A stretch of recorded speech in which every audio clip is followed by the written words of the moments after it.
homeowners. Welcome to Arlington, Texas. We are at the Rangers ballpark in Arlington. It is a steamy night here in Texas, and the Blue Jays will play a short 3-game series. All 3 of the games will be night games. It's unusual. Temperature 37 degrees Celsius. That's about 100 degrees. There is a pretty significant breeze, but it is hot and steamy. And tonight's pitcher, Jojo Reyes, will go to the mound, and obviously the pitcher is the guy that exerts most energy over the course of a ball game. And earlier this afternoon we caught up with Bruce Walton and John Farrell to ask about how a pitcher can guard against getting dehydrated here in this Texas heat.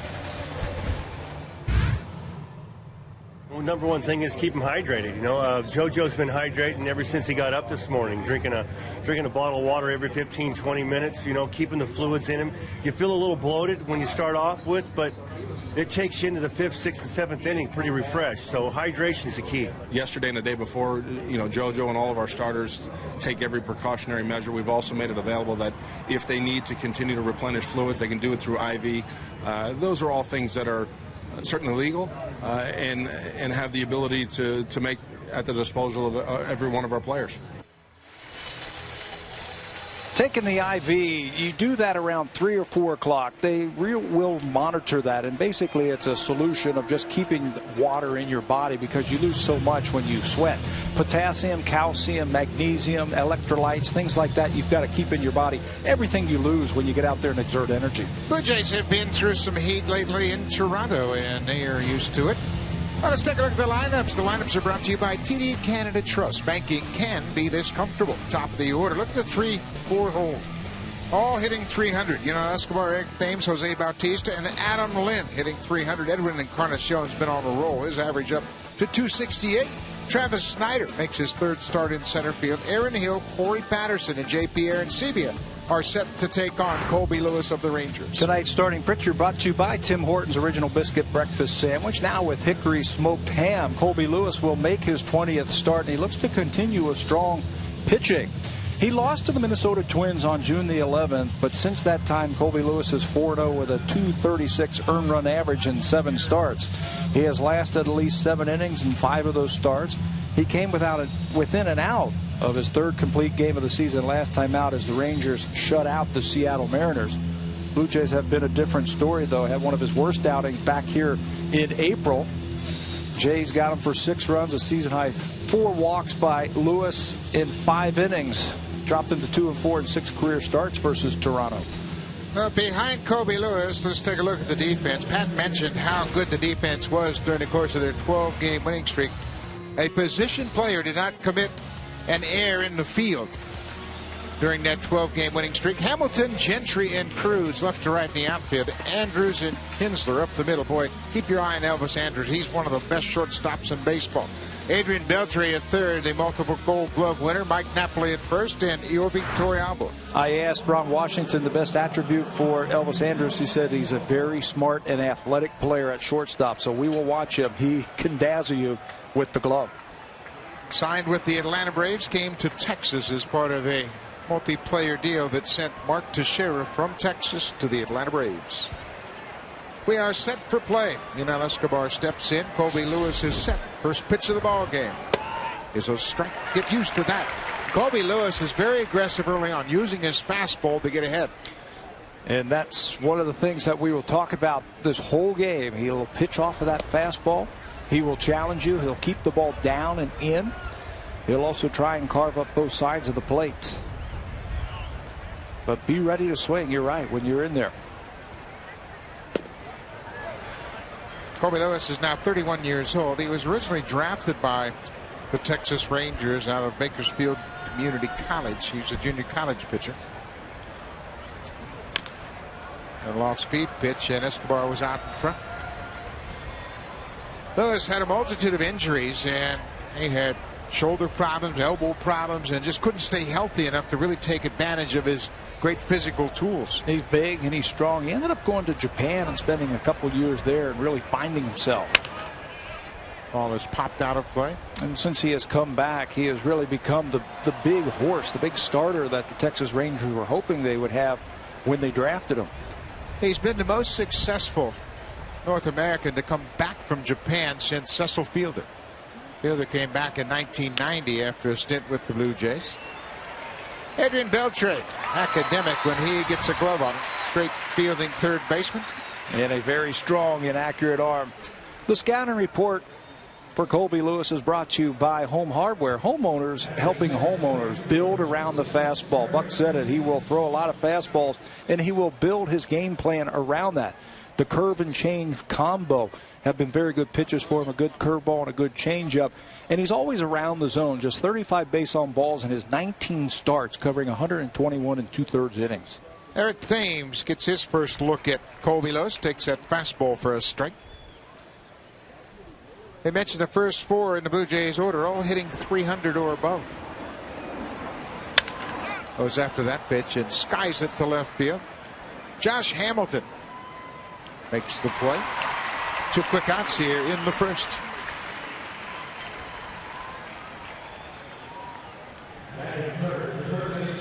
So now Lewis will face one of the hitters that hit a home run the first time these two clubs met back in April. Jose Bautista, one of 3 home runs that the Blue Jays hit against Colby Lewis. Looked like a backup slider that Bautista hit out in this ballpark. There's been a jet stream here for years to right field.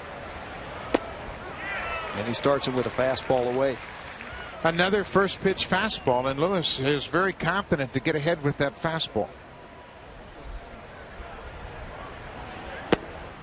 Lewis says that that's what he picked up in Japan. He went to Japan. He had been a power pitcher, had a big curveball, but pitching regularly in Japan, he learned that he had a good enough fastball to go ahead and use it. That's one of the things that Ron Washington was telling us today about their pitching staff and why they have been so successful over the last 2 weeks or so. He says, we'll pitch to contact and we will use our defense. Even though the numbers don't bear it out, when you take a look at the amount of errors that the Texas Rangers have made this year, they're a good defensive team. The left side of the infield is outstanding. That's Mike Maddox, the pitching coach, talking about Lewis's delivery, and Lewis walks Bautista with 2 outs. Never a good thing when you're walking to get Adam Lind to the plate, especially in this ballpark against the Rangers. He loves hitting here in Texas, and when Bautista was up, we were talking about the jet stream to right field. You get it up in the air and it just carries to right field. The last time we were here, Adam Lind put on a clinic on how to hit a home run in this ballpark. 2 outs, Bautista at first.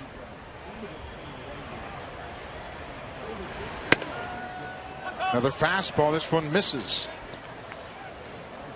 Colby Lewis, we mentioned he went 2 years in Japan, pitched for the Hiroshima Carp, pitched every day, and really trusted his fastball. He pitched 369 innings, walked 46. He just didn't walk anybody. And he gained the confidence in his fastball and then got an invite back to the big leagues. Ground ball. Kinsler is there. That should do it. Blue Jays are retired in the first.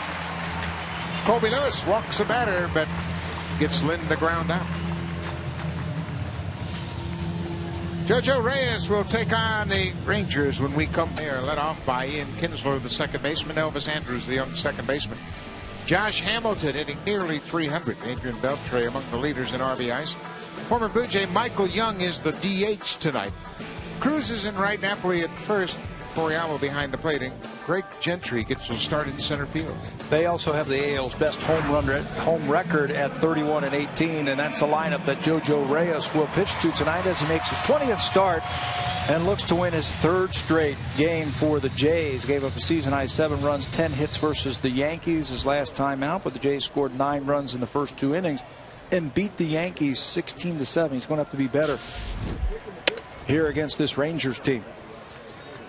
Ian Kinsler makes the first pitch strike. Kinsler does a great job setting the table for this Ranger ball club. Not your prototypical leadoff guy. His average only 251. But he can put a charge in it and give you an early lead. And that's why Ron Washington has him at the top of the lineup. He said that about Kinsler. He can run. 19 stolen bases. He also has the 15 home runs, and you're right, get you going early in the game. That's 15 games. He's been a hot hitter. Jose Bautista makes his return to third base tonight. He was the DH in the Seattle series because of that sprained ankle, but he is good to go and back at third. Not an everyday situation just yet.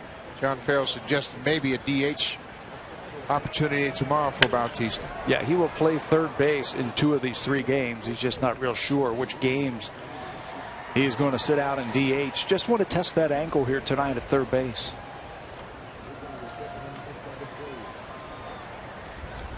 Two count to the Rangers leadoff hitter. Side. Kinsler's hit in 14 of 60. That boosts his average from 238 to 251. Bautista gets an early test. Bobbles it, gloves it, throws on the money. 1 up. Always good to get that one over early. Get it over with early. It came up just a little bit too quickly, but he's got the athleticism and the good hand-eye coordination to grab that ball before it hits the dirt. Still gives Adam Lind a good throw over there at first base. It's a big glove that he is using. It's a different glove than his outfield glove that he uses when he plays right field. Everybody has a different comfort level with gloves, and certainly he's got a different glove to the third base position. Andrews shows bunt, takes a strike. Elvis Andrews, just 22 years old. Picked up in that deal with Atlanta back on the 31st of July, 2007.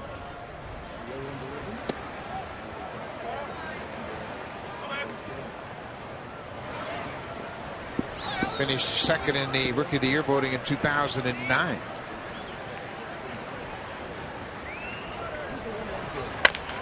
Bouncing ball, Hill comes after it. JoJo Reyes gets 2 quick ground ball outs. Defensively tonight, playing behind JoJo Reyes, here's how they will stack up for the Blue Jays. Patterson, Snyder, and Thames, the all left-handed hitting outfield. Escobar, Bautista on the left side. Escobar has been sensational. Hill and Lind on the right side. J. Pierre and Siva behind the plate. And Travis Snyder, again, with his 3rd start in center field for the Blue Jays.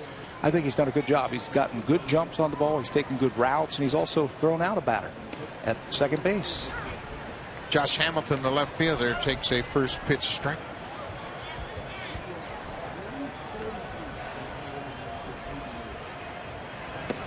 Hamilton's already in his 4th season with the Rangers. Hard to imagine it's gone by that quickly. He was traded 2007 in the offseason.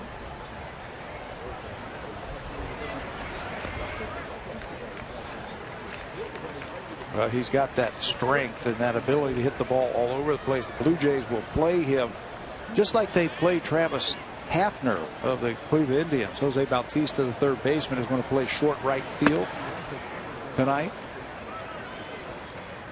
They have had success against Hamilton in the past by making him chase the changeup.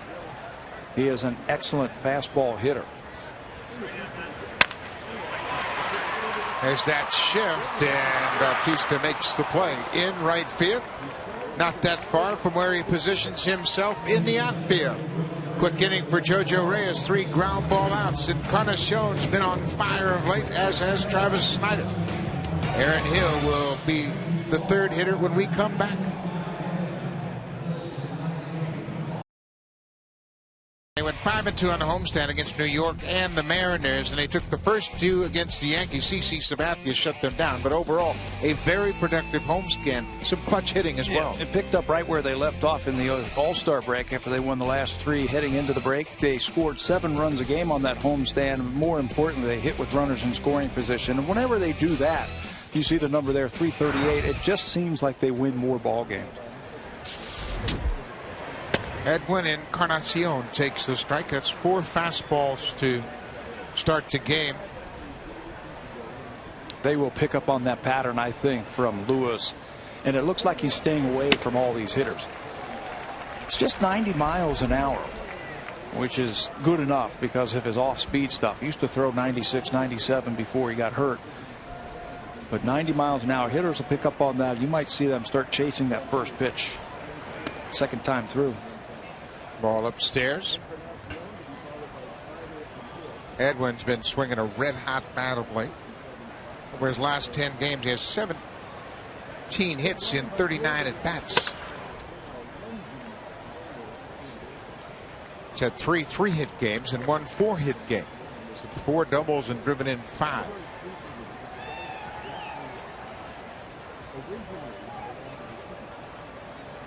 Since the 7th of July, Edwin leads the majors in runs scored. Regular at bats has turned his season around. Playing some third base also and doing a good job there. And taking good pitches like that one right there. He's really loading up a lot better. Earlier this year, when he wasn't getting the regular playing time or he wasn't getting regular at bats, he was really out in front. Peel down at first base, and Tony Randazzo rings up Encarnacion. It's the first out of the second inning. Lewis will challenge you with fastballs early, but then he'll try and get you out with that curveball and the change combo. This looked like the curveball, and you can see he went too far on that side view. Colby Lewis has his first strikeout of the night.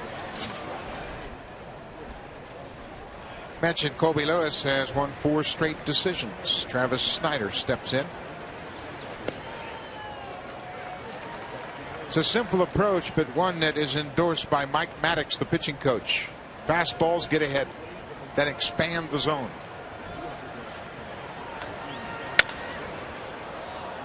They do such a good job here in Texas in scouting the opposition and putting the time in and putting a game plan together to attack the opposition. Mike Maddox will break down the film and break down each one of the hitters that they will be facing that night, and basically he'll go out there and put the game plan together, and the catcher just has to follow through with it. Breaking ball, a 3-pitch strikeout for Colby Lewis. Back-to-back strikeouts here in the second. How easy is it if you're the catcher or the pitcher and you've got someone calling plays for you? It's a breaking ball for Snyder as he swings right over the top of it. Just got to take a little pressure off of you. Just go out there and just execute your pitches. Yeah, you don't have to worry about theory on the mound or behind the plate for that matter. You just have to think about executing. There's a fastball that missed. Aaron Hill, the second baseman, batting with 2 outs.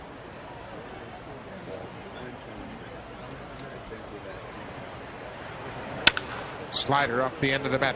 Elvis Andrus at short. Another quick inning for Colby Lewis. A 1-2-3 second. Rangers ballpark at Arlington. Beautiful ballpark, but it is a steep.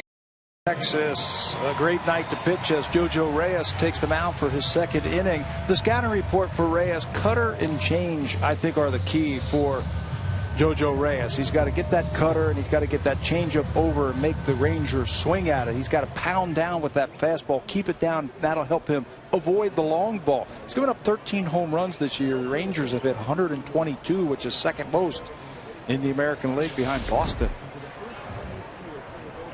It's a very powerful team, the Rangers. Well, they're much like the Blue Jays. They're balanced. There are a lot of threats up and down the order. You focus on one guy, the next guy will get you. You can't concentrate too much on Josh Hamilton. He's got Adrian Beltre right behind him and Michael Young on deck. 20 home runs and 75 driven in 99 games for Beltre. Pretty good free agent sign when they picked him up. Beltre spent last year with the Boston Red Sox. Michael Young, the veteran, in the DH role tonight. There's the changeup right there. That's the pitch I think that he has to throw for a strike and make the Rangers swing at. This is a different type of Rangers team offensively. They still put up the great numbers, but they used to get up there and turn and burn and just try and pull everything out of the ballpark. Ron Washington has instilled a different attitude offensively. He wants his hitters to work the count. Beltre did that. He's aboard for Michael Young. Michael Young, a former Blue Jay draft pick, has had a terrific career since 2002. Only Ichiro Suzuki's had more hits than Michael Young. Well, what makes him so effective is he hits the ball all over the ballpark. There isn't one pitch that he has a weakness on. You try and throw him in and he'll turn on it. I have seen pitchers try to pitch him away, and he shoots it down that right field line or up the alley in right center field. And right now he is swinging a hot bat. He's done most of his work this season as the DH. This is the 57th time he's been the DH for Ron Washington this year. Prior to this season, he'd only had 25 appearances as the DH. Well, he's played all over. You talk about a team player. He moved for Alex Rodriguez. When they signed Rodriguez, he went from short to second. Then they got Kinsler here, and he moved again. Rodriguez left, he went back to short. Ground ball through the middle, a base hit. Beltre is going to go first to third. Patterson gets the ball back to the infield. Another hit for Michael Young. And the hits just keep on coming. One of the more productive batters, I think, in the American League that does not get the recognition as some of the other stars. Right back through the middle. And he was thinking about going to second base just in case they tried to get Beltre, who went first to third on that single to center field.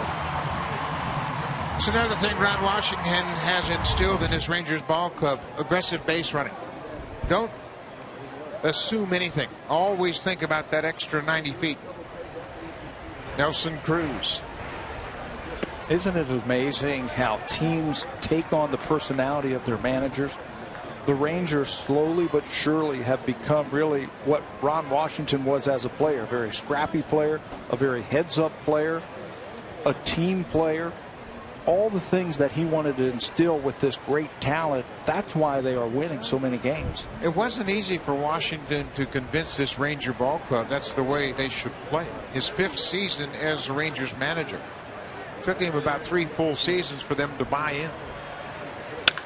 There's a drive down the left side. That's a fair ball. Go all the way to the wall. Here comes Beltre. The throw coming in. Michael Young will stop at third. The Rangers break on top. A balanced, dangerous lineup.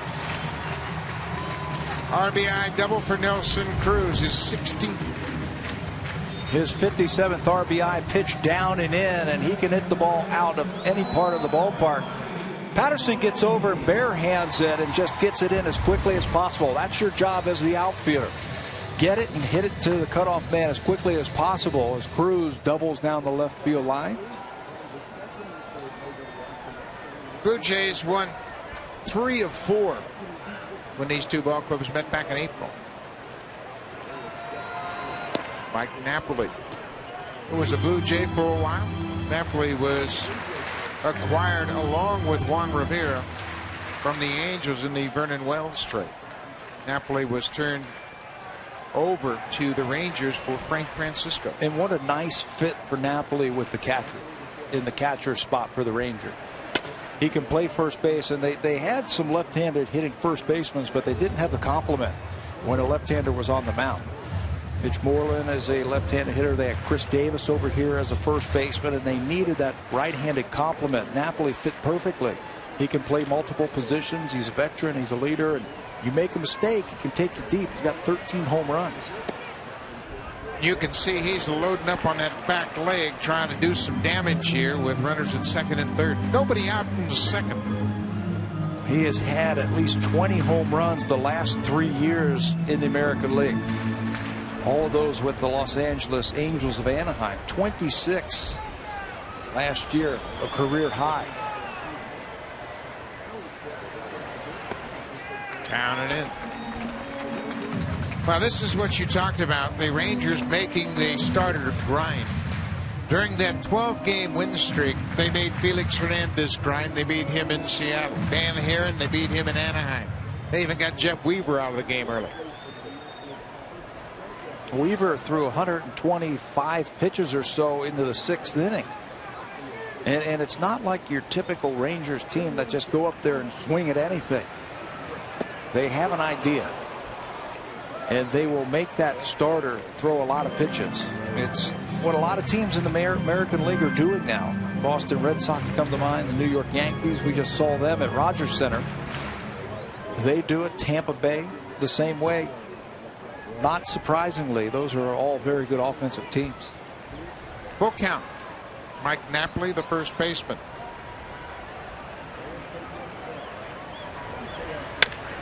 jam. That'll score a run. Michael Young got a good break. Escobar throws out Napoli, but it's a 2-0 lead as Michael Young comes in to score the second run.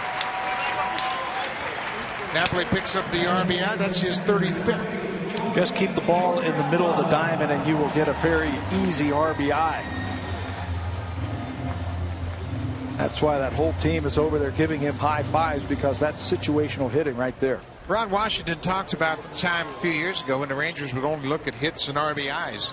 They wouldn't consider ground balls anything that was productive. He's changed their mindset now. He said that's the name of the game, scoring runs, isn't it? Last time I checked.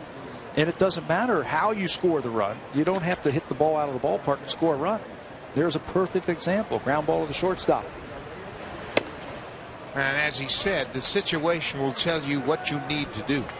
Right there, infield was back. Napoli had 2 strikes. He hit the ground ball to shortstop. Jovit Torrealba. Oh, he's been a good addition to this ball club as well. Veteran catcher in his 10th season.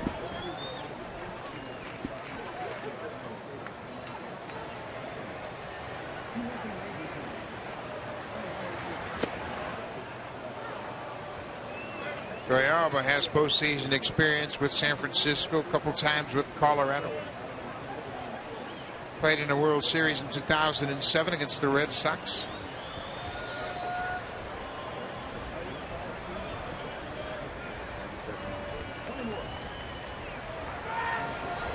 Cruz was walking off second and Reyes spun around and had a look at him. 1 out, 2 runs in here in the second inning.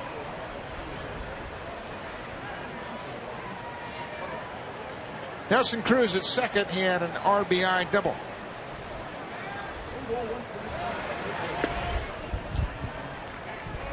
This is a dangerous team to pitch from behind. When they can zero in and cherry pick the pitches they want to swing at, they become very dangerous, especially in this ballpark. In this ballpark where the ball flies. Again, 122 home runs by this team in their first 99 games. There's a strike. Good location down in the zone. 2-2. Torrealba grew up in Venezuela. He was a big fan of Omar Vizquel. His catching idol was Benito Santiago. Kind of curious, Benito from Puerto Rico, but he always admired Santiago's style behind the plate. It's a pretty good guy to emulate right there. 2-2. Fouled it back. Torrealba actually got to play with Santiago in San Francisco. Benito was winding down his career. Torrealba came up early in his career, and he said it was a dream come true to play side by side with someone he looked up to, and picked up an awful lot of catching pointers from Benito Santiago. He's a good catcher. He handles the pitching staff. He throws out base runners. He has a very good catcher's earned run average. Stays back on that high pitch, and Jojo Reyes is flirting with danger. Up. Everything has been up so far. And that's one thing that we will track with Reyes. The pitch count and where they are. John Farrell knows all about it. 36 pitches already for Reyes here in the second inning. That's exactly what the Rangers wanted to do. Got it. Down and away. Pretty good fastball with a late moving sink on it, and he gets Torrealba.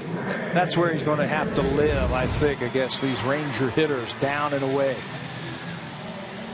The cutter and the changeup are going to be key for him tonight, and if he can do that and make them swing at it, I think he'll be fine. He pitched here earlier this year, and although he didn't get the win, his defense let him down. He pitched a good ball game. He was charged with 6 runs, but they were all unearned runs. The defense kicked it around behind him. Craig Gentry, the center fielder, playing in just his 37th game. He's another one of these athletes that the Rangers are always signing and developing. and really run and plays a great center field.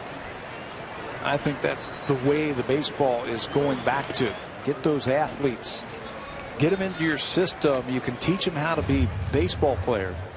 Sign those high school kids who are good athletes and teach them how to play baseball. That's one thing that Pat Gillick has always told his scouts. Get athletes, middle of the diamond athletes, and they will end up in the big leagues somewhere. Ball and a strike, 2 outs. Cruz at second base. Again, walking off, and Reyes chases him back to second. Rangers have scored twice here in the second inning.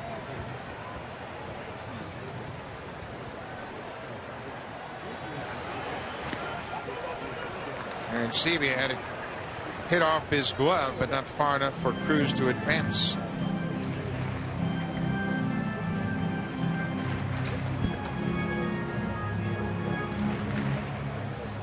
Everybody talks about the visiting clubs having trouble with the heat here in Arlington. The Rangers haven't played in a game over 80 degrees in 10 days. They were on the West Coast.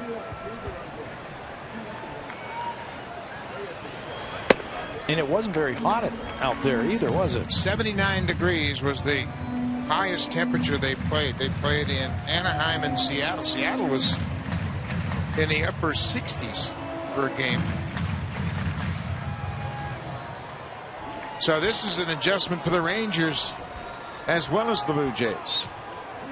3-1. Went too far. Full count.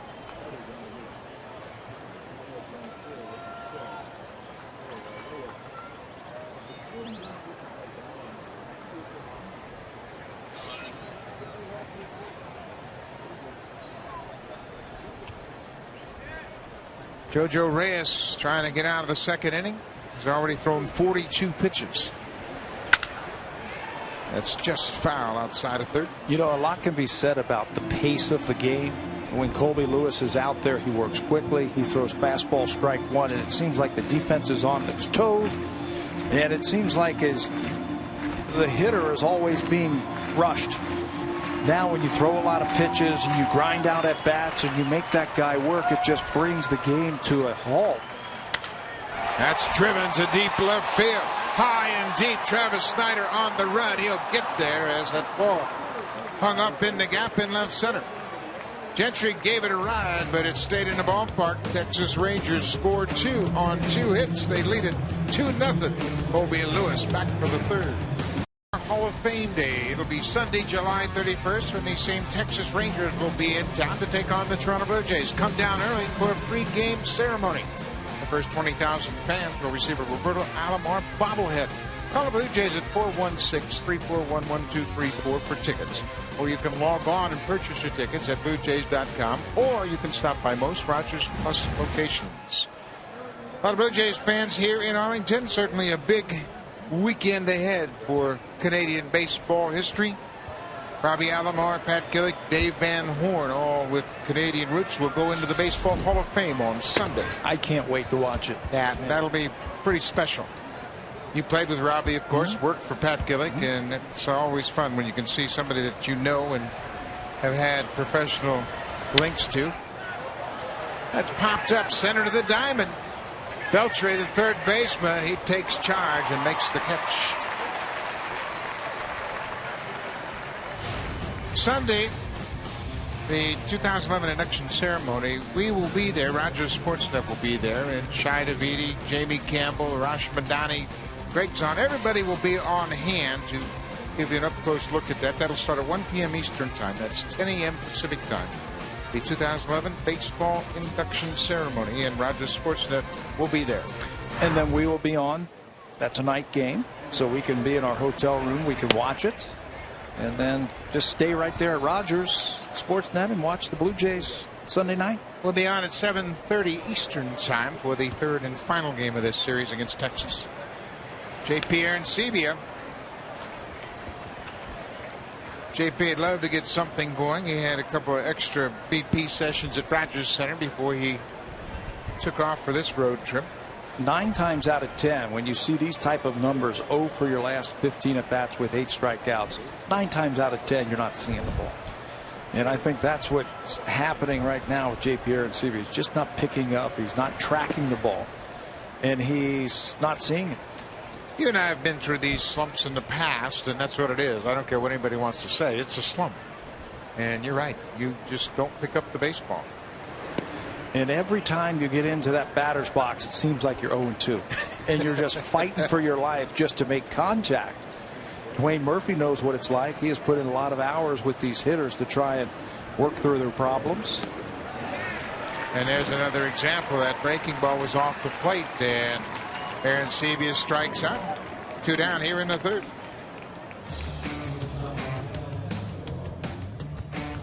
The Jays on Rogers Sportsnet, brought to you by your local independently owned Home Hardware or Home Hardware Building Center. Homeowners helping homeowners. Lone Star State, Arlington, Texas. Back to the top of the order. Yunel Escobar takes the first pitch strike. Yeah, we think we're baseball experts, and I can speak as an expert about slumps. I had a lot of them. It's no fun. Oh, boy. In the minor leagues, playing for Jack McKeon in Omaha. 0 for 32, 1 for 54. That's a slump. Is that 2 different slumps, or is that That's one? the same one. Okay. Yeah, that was the same one. I know. I knew where you're going. You know how I got out of it? Bunted. No, broke my hand. Oh, yeah. You begged out? No, I took a foul tip off my hand and broke it. That was the best chance I had. I think I still have the record for the Indians for the longest offer. Really? Yeah, I think it's about 0 for 34. Woo. Something like that. Yeah. In September, I lost over 20 points on my batting average. That's a ton in September. Yeah. Tell me about it. I know all about that. 0 for 30 something. Wow. Now, Jack McKeon called me in. I had my hand in a cast, broke my hand. My season was over. It was in probably early August or so. He said, I can't tell you how I appreciate the work. I was catching. I mean, I looked like Johnny Bench behind the plate because I was terrible at the plate. Picking guys off, throwing guys out, catching shutouts, but couldn't hit a lick. I tried everything. I had everybody's bat. I took batting practice. I didn't take batting practice. You know, you've been through there. Yeah. What do you do? Strike 3 call. Kobe Lewis catches the inside corner. Lewis has found a groove. Blue Jays looking for their first hit. They've only had 1 base runner against Kobe Lewis.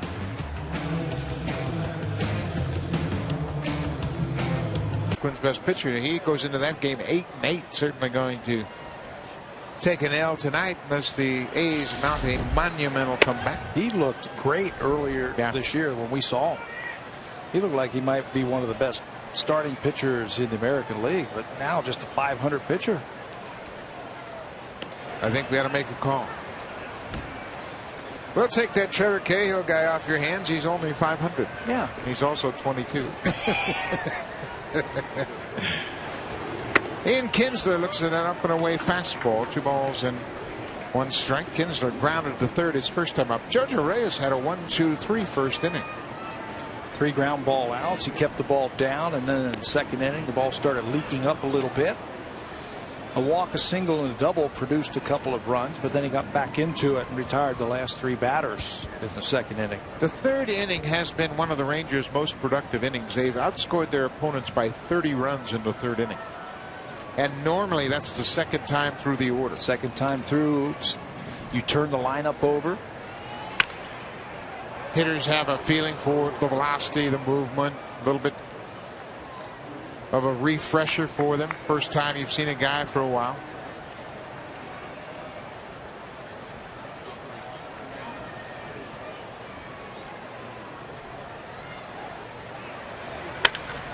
Hard ground ball. Hill has it, spins around, and throws Kinsler out. For the Blue Jays second baseman, throws out the Rangers second baseman. First out here in the 3rd. Didn't panic at all. He gets to the ball right here, and now he's got to set himself. And he does that, and that's because he judges that the ball is hit hard by Kinsler. Goes to his left, snags it, and then sets himself and makes a good throw to make the out.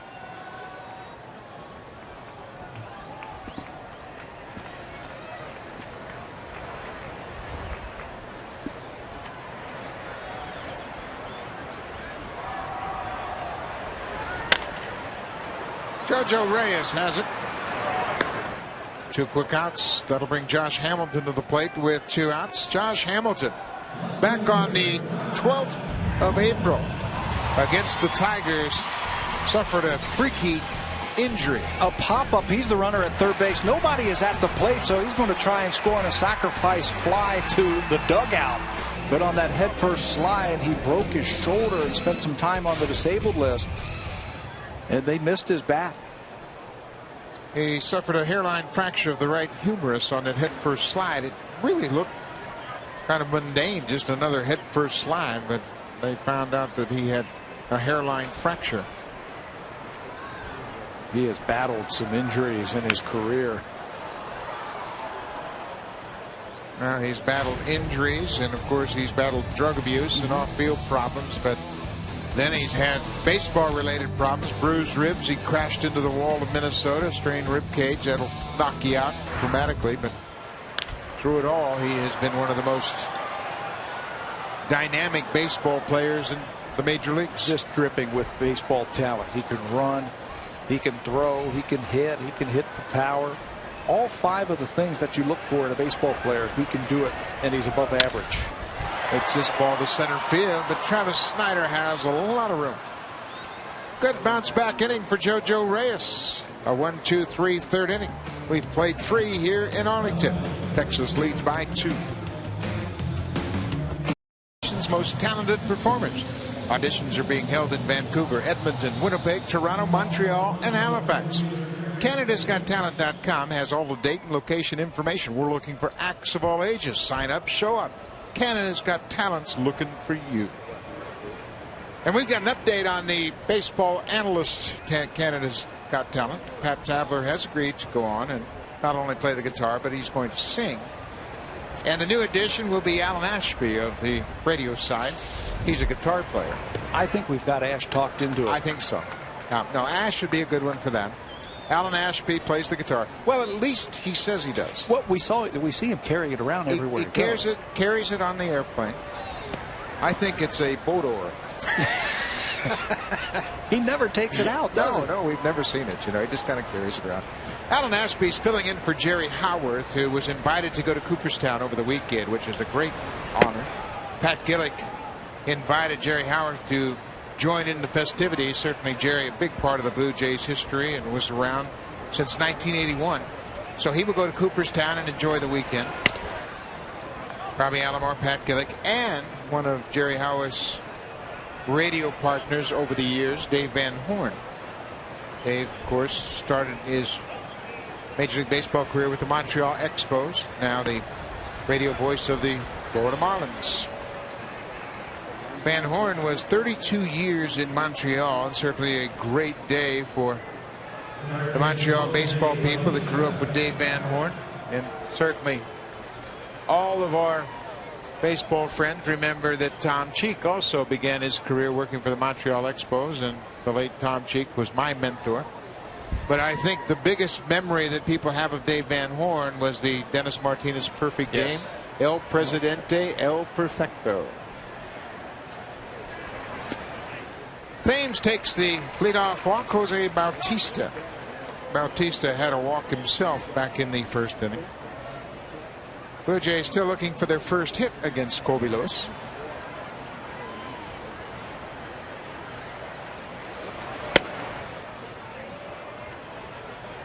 Ball on the strike.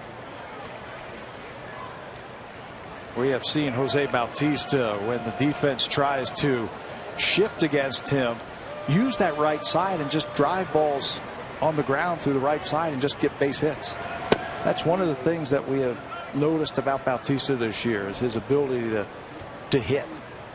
How does a pitcher counteract that? What can he do to make sure that he doesn't give Bautista something that he can hit over in that hole? He can throw slow stuff to speed his bat up and get the ball on the left side of the infield. He can throw fastballs on the inner half if he wants to make him try and pull it. And it looks like Colby Lewis is going to use the slow stuff.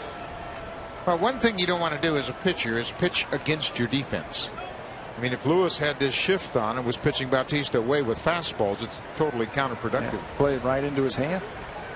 All he has to do is just poke a ball to the right side, and Blue Jays would be playing first and third. 3-1 to Bautista.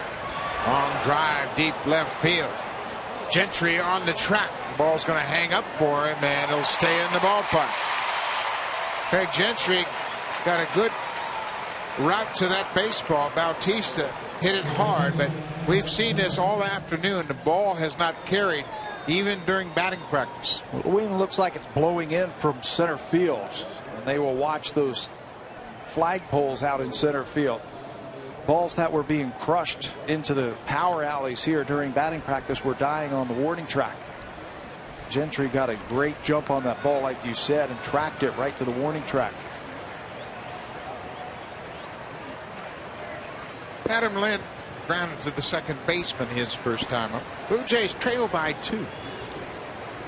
But that can evaporate like a spilt drink on pavement down here in Texas. Just ask Colby Lewis. We saw that, witnessed it firsthand when we were here back in April. Colby Lewis, pitching first game of a 4-game series in April, gave up 3 home runs in the span of 4 batters. Patterson, Bautista, and Juan Rivera.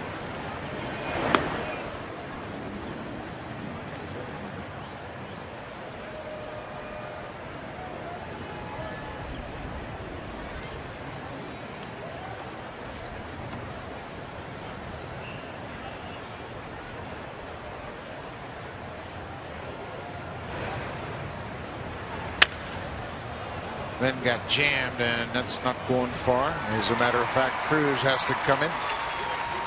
Ball right in on the label of Adam Lynn's bat. 2 outs. He knows how to pitch. He knows what he's doing. Throwing strikes, moving the ball around. He's coming off that start against Seattle his last time when he threw a career high 121 pitches. It took him 8 2/3 innings to get 121 pitches. So we'll see as this game goes along. There are the numbers for Colby Lewis. Just couldn't finish it out. 8 strikeouts, a couple of walks, no earned runs against Seattle. If that takes its toll on him as we get later into this game. Colby Lewis held the opponents last year to a 204 average. To give you an idea how good that was, only John Lester, Phil Hughes, and David Price were better.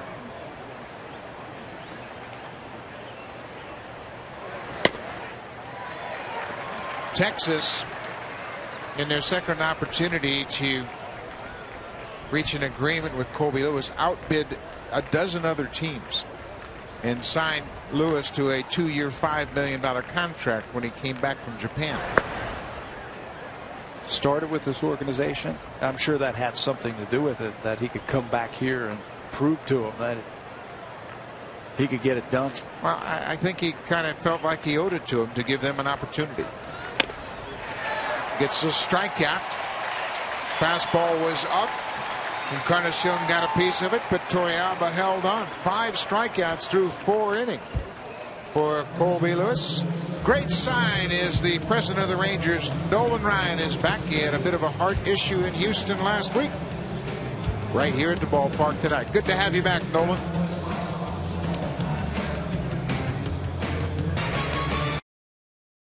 Look at his 19 starts this season. His first 10 went 0-4 ERA. Reasonable. Opponents hit over 300, but he got little run support. Oh boy, this last 9, he has really gotten a lot of runs. It's been the difference in his season, really. 0-4 in those first 10. He was only working with 2 runs a game. His last 9, though, his ERA is up by about a half a run a game. He has won 5 of those 9 starts, and they're scoring 7 runs for him. Hot shot past the diving Bautista down the left field line. Corey Patterson goes into the corner, and Beltre will jog into second. Second time that he has been on base tonight.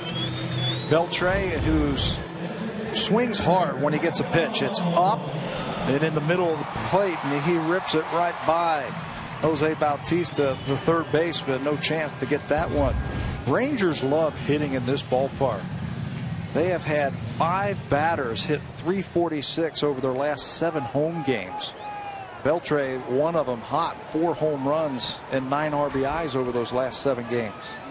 Michael Young already has a hit tonight. Michael Young now has 1,973 hits, closing in on 2,000 for his career. He's 34 years old.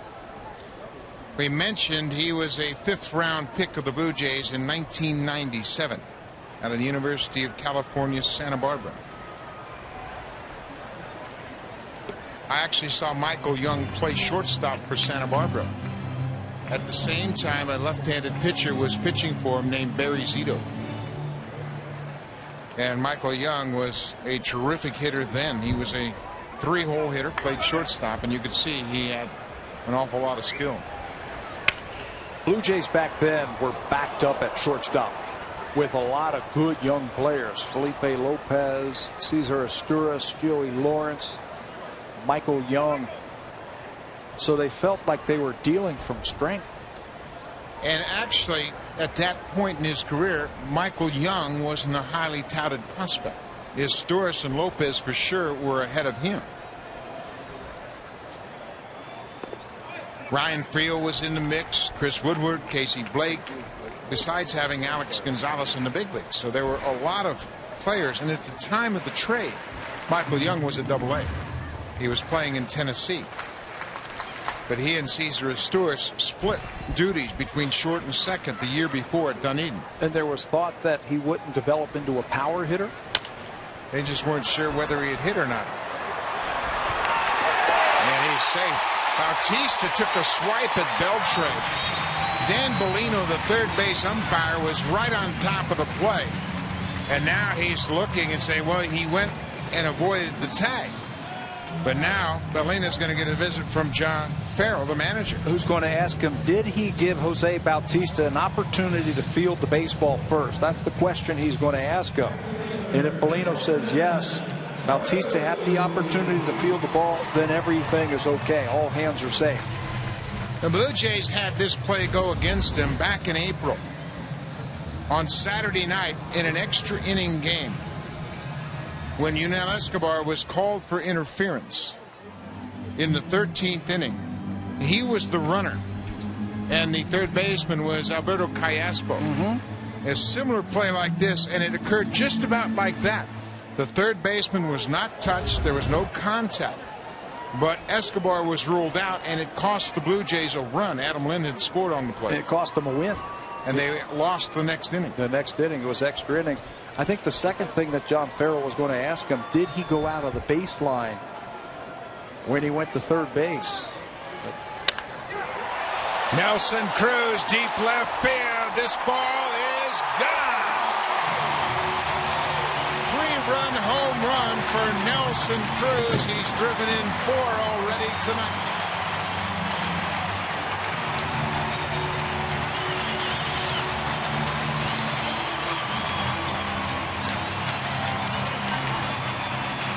The wind didn't keep that one in the park. Wasn't hit high enough. It was on a line.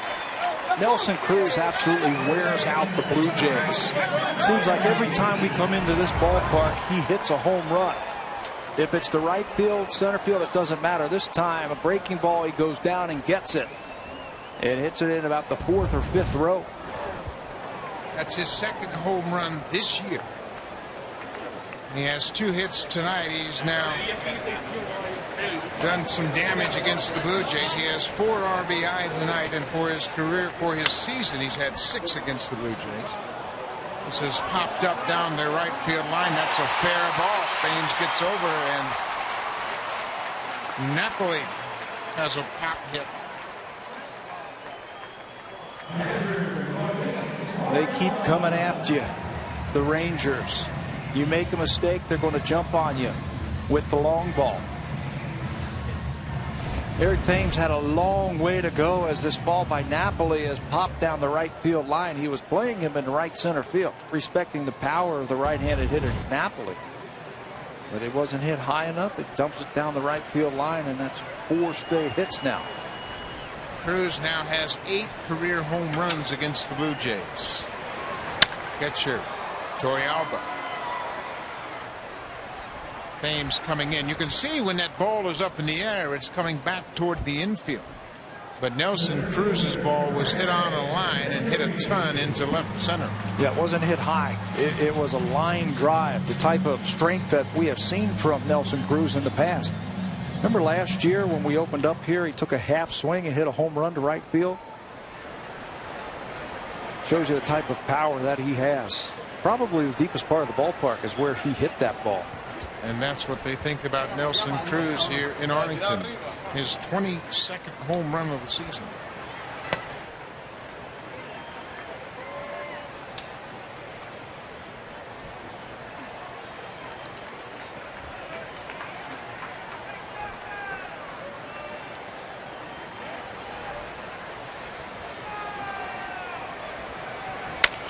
Bouncing ball. Second for one, no chance. Napoli was all over Yunel Escobar. Good hard slide at second. They didn't have a chance. The ball just wasn't hit very hard by Gentry. Tough to turn that one. Even with the great arm of Escobar, just wasn't hit that hard. And you can see Napoli going right after him. That's a good, aggressive, clean play by Mike Napoli. And he can still make contact with the bag with his left arm. Escobar asked the veteran umpire at second, Brian Gorman, whether or not Napoli was outside the base path, but Gorman said fair slide. Gentry is a threat to steal. The runner at first base. 12 for 12 this year. Not a bad time to try and take a base.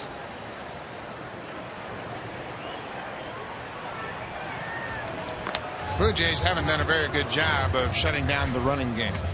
JP Arencibi has had a lot of trouble throwing. Don Wakamatsu, the bench coach and catching instructor, has worked with him an awful lot, always putting in time whenever they have some time where JP's not going to catch. I've always said, and I still believe, that the catching position is the most difficult to coach. There's just so much that goes into it, from play calling to the way you set up.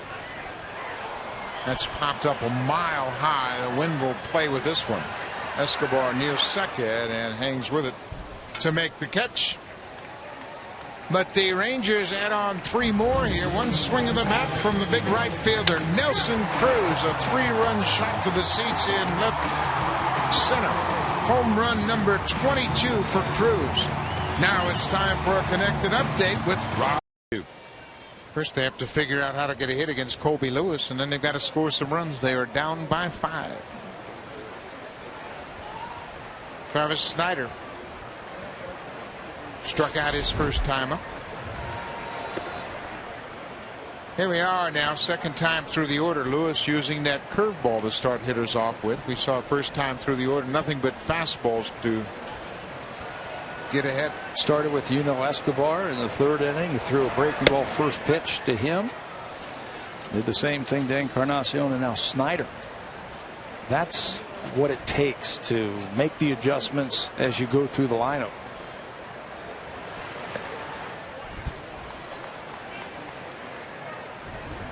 Colby Lewis was released by the Washington Nationals on March 19, 2007, a day after his first son was born. And you talk about having some concerns. You don't have a job and you just had your first child, and he began to scramble, and he ended up going to Japan. Hot shot. We told you this left side of the diamond could play some D. Adrian Beltre with a good play. Well, he's got good feet and he's got very soft hands. This ball on one hop, he stays right with it. Gets in front of it. That's the whole key. Get in front of it and use those soft hands. And then he straightens up and throws a seed across the infield. Gold Glove winner, two-time Gold Glove winner, 2007 and 2008, Adrian Beltre. What a pickup. Beltre and Andrews on the left side. They're tough to hit anything through that left side of the diamond. Aaron Hill takes the first pitch for a strike.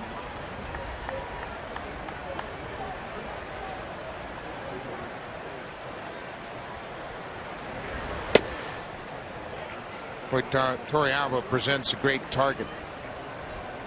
He gets low and then really accentuates that target. You mentioned about not having to think about theory because of the game plan. And then all Lewis has to do is agree with the pitch and think about the mechanics of executing. And when you've got a catcher like that who, like you say, presents a good target at the plate, everything looks like a strike. Soft hand. He started 89 games last year for the Padres.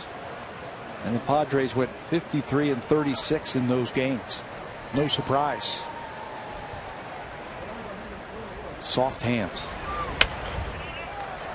Now, too, when you have a couple of good catchers, Napoli has really done a great job filling in. And he didn't come over here with a great reputation as being a good catcher.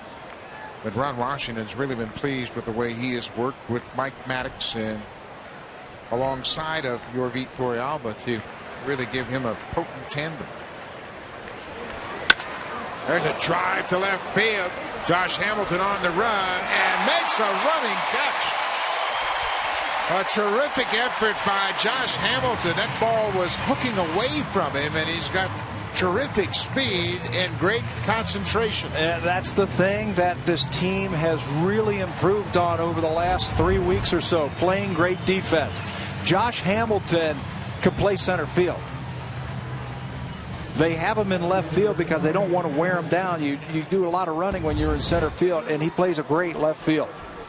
Just adding to the great defense that the Rangers have been playing over the last couple of weeks. That, too, adds to the confidence of your pitching staff. Beltre made a good play in this inning. Hamilton right behind him. When you get that kind of defense, pitchers think, I can throw it anywhere. And my guys are going to catch it for me. You are absolutely right. When you've got gloves and athletes all over the field. Corey Patterson, a line drive, just foul.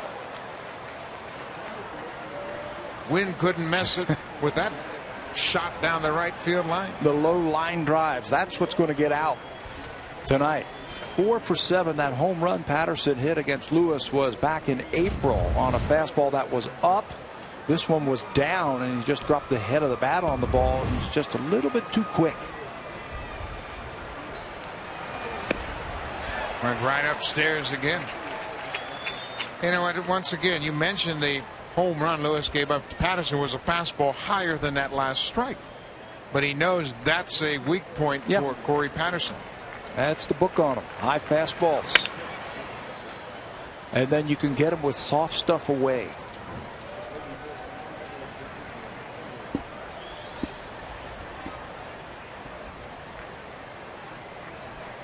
One ball, 2 strikes, 2 outs. We are in the 5th inning here. Rangers lead 5-0. Blue Jays looking for their first hit.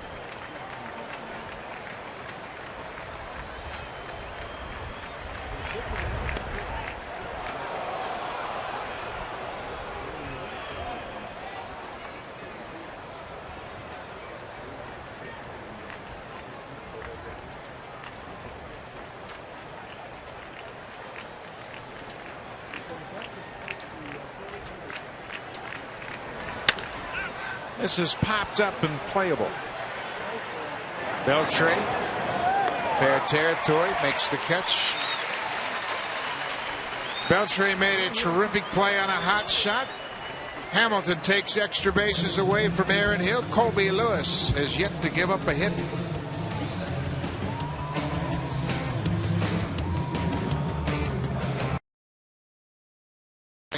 Take on the Texas Rangers.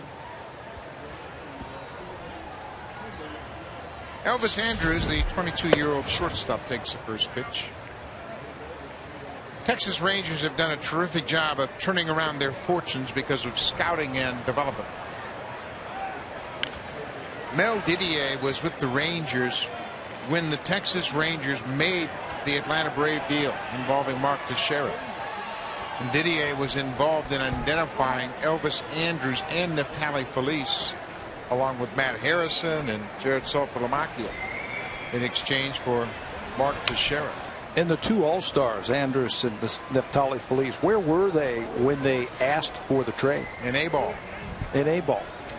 Now that's being able to see young kids down at the lower rungs of the minor leagues and projecting them a couple years down the road. Well, and another thing you have to do is you have to have a lot of scouts. You hire a bunch of scouts, as many good scouts. Felice was an A-ball hard thrower. Everybody knew he had a good arm. But the projection, and that's a good word because so many veteran scouts, long-time scouts can look at a guy and see his athletic skills and say, well, this guy's going to be able to play.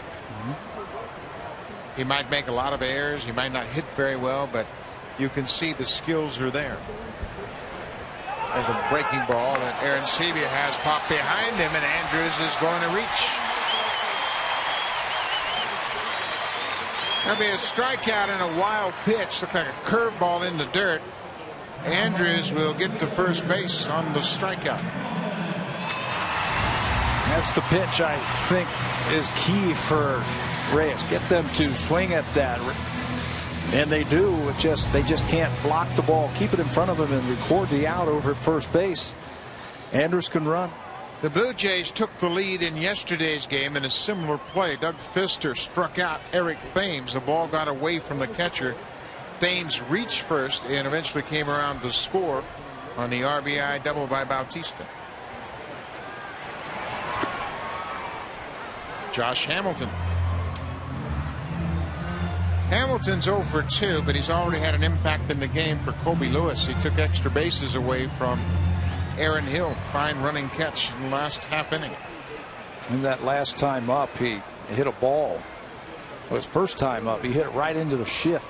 A little bit different now with a runner at first base. Last time we saw Jose Bautista in right field.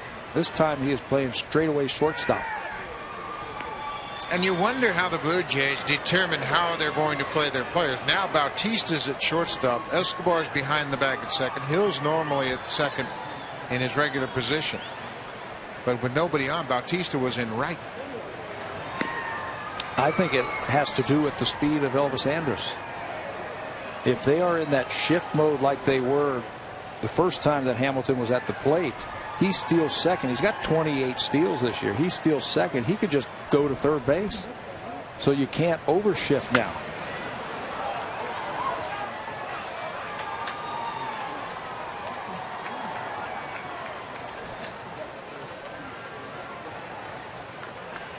Hits by directions. Tough to defend a guy when he can hit the ball all over the park, where most of his hits are right back through the middle. There goes Andrews. Pitches high. Throw to second base into center field. Andrews will pick up a steal and go to third on the air by Aaron Sebia. His 29th steal of the season. Fourth air for J.P. Aaron Sebia. He's only been caught 5 times all year long. As Elvis Andrus gets a good jump. It's a good pitch to throw on for J.P. But he throws it right into the dirt area in front of second base, and it squirts into center field. Hamilton chases that slow breaking ball and strikes out. You were right on the money about the scouting report. Oh, something soft to Josh Hamilton. It's Canada's best-selling car 13 years in a row. Are you ready for the next generation Civic?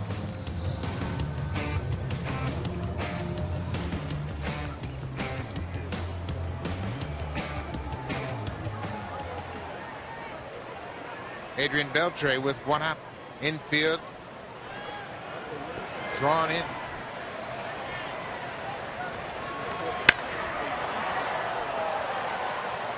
Ball is popped into the seats.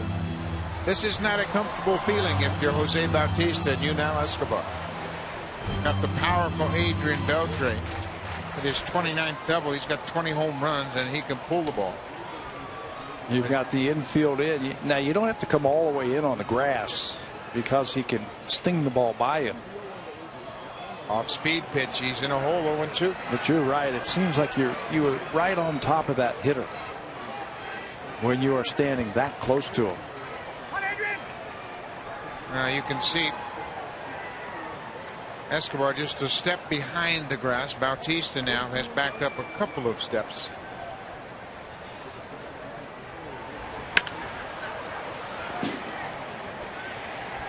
Bautista's going to the mound, and Escobar wants to find out what they have on their mind here. And this is another point why Bautista is so valuable. If he throws it up, he's going to pull it, and if it's down, he'll hit it more straight away. Also, the runner at third base, Andrus, was breaking on contact.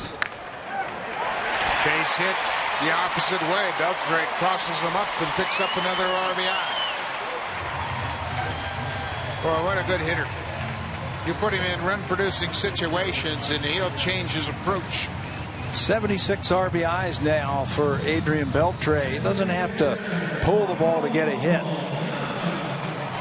A good idea at the plate, infield end. The second baseman is playing right behind the pitcher's mound.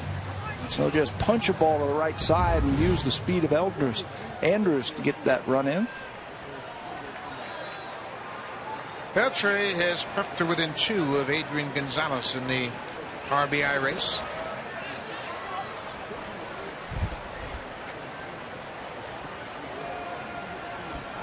Gonzalez basically replaces Beltre's run production for the Red Sox. Gonzalez was traded from San Diego to Boston. Beltre was allowed to test the free agent market, and they're just about even in run production. The Red Sox lost a couple of good free agents last year. They lost Victor Martinez, who went to Detroit, in his offensive production, and Beltre had a great year last year for the Red Sox. 321, 28 homers, 102 RBIs. He played in 154 games last year for Boston. They replaced him with Adrian Gonzalez and Carl Crawford. Pretty impressive. And they got Jacoby Ellsbury back healthy. Ellsbury goes into action tonight hitting .316. He hit his 16th home run tonight.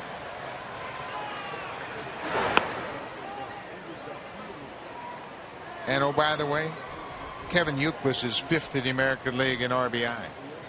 So Boston, you don't have to feel sorry for them. They've got run producers. Michael Young, left field. Corey Patterson's not going to get it. One hop off the wall. Beltre is getting the wave around third, and then he stops. The ball is cut off, and Beltre may have hurt himself. He was digging around second and thinking about scoring, and it looks like his hamstring. Look at the look on his face. I was watching him, wondering if they're going to score him, and right when he came around second and he was getting very close to third base, watch him grab his left leg right there, and that's got hamstring written all over it. He plays the game hard. He runs everything out and plays the right way. But right here, he's thinking about scoring, and yeah, I would be surprised if he continues in this game. There's no reason to keep him in this game, and that is a bad break for the Rangers. You could see his mouth when he felt it, and he felt it immediately. And you can say all you want to about a cramp or whatever, but that didn't look good. Remember, the Rangers have been playing in cool weather. The last 7 games have been out on the West Coast. It's been cool, so they feel the effects of this heat just like the visitors. Certainly, and you start to lose water as you sweat it out, and this kind of stuff happens. Hopefully for the Rangers, it's more of a cramp like Eric Thames had the other night. Thames came out of a ball game in the same type of play where it looked like it was a hamstring problem, but that just cramped up on him. He got an IV, and he was back in the lineup a day later. Omar Quintanilla is in as a pinch runner, and John Farrell has gone to the mound. And Jojo Reyes has been lifted from this game. So far, he's been responsible for 6 runs on 8 hits. Nolan Ryan, the president of the Rangers, has to be concerned about his big run producer, Adrian Beltre. Sean Kemp will come on here with 1 out in the 5th.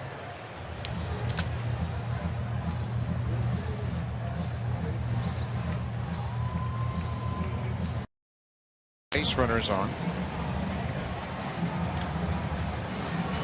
Michael Young has had another 3-hit night. That's the 16th 3-hit night he's had this season. And don't even talk to Michael Young about slowing down. No. Yeah, closing in very quickly on 2,000 career hits. And you brought that up his last time up. He's 34 years old. He's going to get 3,000. 25 hits away from 2,000. Infield continues to play at the edge of the grass. Nelson Cruz has already driven in 4. Boy, this is the part of the lineup that has been a bear here tonight against the Blue Jays. Beltre was on base 3 times. Michael Young with his 3 hits, and Nelson Cruz a double and a home run. Base hit. 1 run comes in to score. Quintanilla comes in. Michael Young's right behind him. Cruz has driven in 6.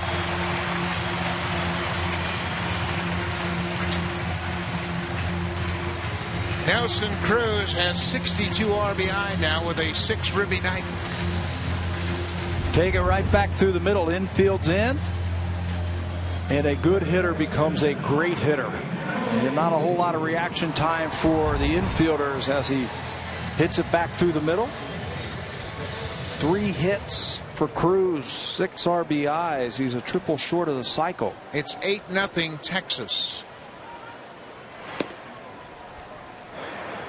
Against the Blue Jays in this ballpark. Nelson Cruz is a 300 hitter. It's the second time this year Cruz has driven in 6. That's a team high in RBI. He drove in 6 against the Florida Marlins on the 1st of July.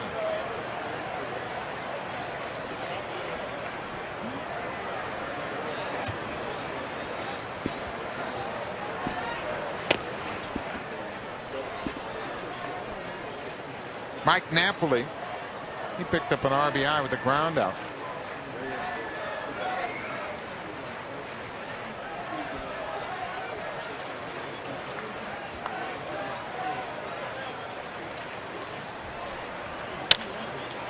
Rolls over on that off-speed pitch. Bautista goes for second. That's all they'll get. And get the lead runner at second base. Napoli reaches on the fielder's choice. Jojo Reyes goes 4 1/3. Gives up 8 runs on 8 hits. Walked the batter, struck out 3, but Texas Rangers worked him over early, made him throw a lot of pitches. Shortest outing since that start against the Pittsburgh Pirates on June the 28th, and that's what the Texas Rangers are now trying to do, make him throw a lot of pitches. Took him 87 to pitch into the 5th inning. Instead of turning and burning, they are really grinding out at bats now. Yeah, that's the phrase Ron Washington used to describe his offense after they fired Thad Bosley, the hitting coach. The hitters reverted to their old ways. Little chopper, that's a fair ball. Aaron Sebia's throw dug out by Adam Lind. Lind has become one of the best in the league at digging out those low throws. He finally ends the inning, but the Rangers have another 3-run inning. Nelson Cruz has had a big night. 6 RBIs. He's 3 for 3 with a homer. 5 innings of work for Lewis. Work quickly, throw a lot of strikes. Good things are going to happen. He's got 5 strikeouts through 5 innings. And he's been on a little bit of a strikeout roll over his last 2 starts. 17 strikeouts against Oakland and Seattle, and more of the same here tonight against the Blue Jays. Shutout baseball. Has not given up a hit yet through 5 innings. 2 walks, 5 strikeouts for Kobe Lewis. He has not lost a game since the 11th of June at Minnesota. Omar Quintanilla, this is his season debut. He was called up from the minor leagues on the 8th of July, but this is his first action. Came on as a pinch runner for Adrian Beltre, who left with the leg injury.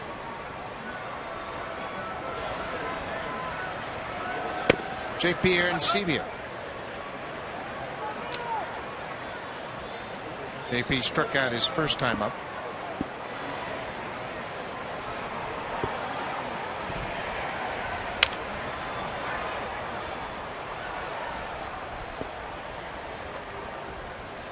Another great example of a pitcher who doesn't really light up the radar gun, but understands the value of pitching ahead, and certainly has played right into the hands of his pitching coach, Mike Maddox.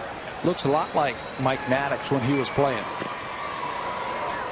Use your fastball, cut the ball a little bit, use your changeup, drop in a curveball every now and then. He knows he's going to get runs because of this offense. Just throw strikes and good things are going to happen. Breaking ball is fouled up. Mike Maddox was a minor league pitching coach at Round Rock for Nolan Ryan. Nolan Ryan owned that ball club. He identified Maddox as somebody that really understood what he was doing as a pitching coach. And of course, Mike Maddox is the brother of Greg Maddox, who's going to go in the Hall of Fame with Nolan Ryan as soon as he's eligible. He knows a little bit about pitching himself. Well, and that's the one thing that Nolan set out to do when he came back to the Texas Rangers as the president. He challenged the pitchers themselves to get in better shape, pitch deeper into games, stay in the game, and give yourself a chance to win the game. He and his wife Ruth have spent many years in Houston when he played for the Astros. They still make their home in Houston permanently, but Nolan is quite a baseball guy. There's a long drive left field. J.P. Arancibia, home run.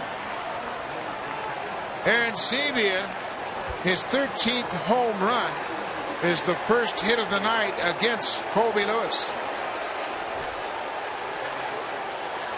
That is a good sign for a young hitter who is going through some rough times at the plate. Go large, his 13th of the year. Colby Lewis leads the American League in home runs given up, and when you've got an 8-0 lead, you've got to challenge hitters. That's what he does, and JP is ready for it. He knows he got it, puts his head down, and goes into his home run trot. It's a bittersweet feeling when you're down 8-1. You feel good because you snapped the long over, but it's all about winning the game. You can't really enjoy hitting a home run. Still got a couple more at bats. I want to finish that point that you were talking about with Nolan Ryan and the mindset that he brought when he came back over here to the Texas Rangers. Escobar pulls it to the shortstop, and he's retired. He wanted his pitchers also to do two things. Don't look up at the radar gun, and don't look at the pitch count, because that doesn't have anything to do with it. We are going to groom you to go longer into the game, and we are not going to worry about how hard you throw or how many pitches you throw. They didn't do it back in the day, and we don't want to do that here. Nobody can argue with Nolan Ryan when he wants to talk pitching. He had a tremendous career. He came up to the big leagues with the New York Mets in 1966. Pitched his 7th no-hitter against the Toronto Blue Jays in the old ballpark, just a few hundred yards from this ballpark. Struck out the Hall of Famer Robbie Alomar for the final out of that game. 5,714 strikeouts. Nolan Ryan, of course, is in the Hall of Fame. I'm sure his health concerns have kept him here in Arlington and not on his way to Cooperstown. And if the game is reverting back to athletes on the field, pitching and defense, I think the mindset that he has established with this organization is the mindset, the right mindset. No question about it. We just saw the Seattle Mariners, and we mentioned they were second in the American League in ERA. And obviously, right in the midst of a 12-game losing streak. But there's a happy medium. You've got to have enough pitching and a balance of offense. But I think pitching has certainly taken over baseball the last few years. Eric Thames is putting up a fight against Colby Lewis. Just look how many 1-0 games there have been this year. We have played 100 games or so. I think this is the Blue Jays' 100th game. There has been 42 1-0 games already in baseball this year. There have been more complete games this year than any time since 2001. Just guys pitching deeper into the game. And there are a lot of people checking in on that. Jim Palmer, the Hall of Famer, thinks that the strike zone's wider. I don't think so. I think pitchers are more apt to throw strikes because the hitters aren't chemically enhanced. Yeah, they're not shortstops. Little 5'8" shortstops aren't hitting 25 home runs a year now. There's a line drive to right. Cruz got a good read on it, broke in, and makes a running catch. Guys aren't jacking the ball out of the ballpark when they're getting jammed like they did 10 or so years ago. Yeah, pitchers can compete now. Yeah. And we've seen it with Colby Lewis. He's in line for his 5th straight win. He throws 90 miles an hour, and he's throwing first pitch fastballs. Strike one. Strike one. Use your breaking ball. Ball stays into the ballpark. It's a better game. James Shields has had a terrific year. He's a guy that throws fastball changeup. The last time we had this many 1-0 games, 1972. The year before, you know what, the DH in the American League. Bautista's in a hole. 0-2.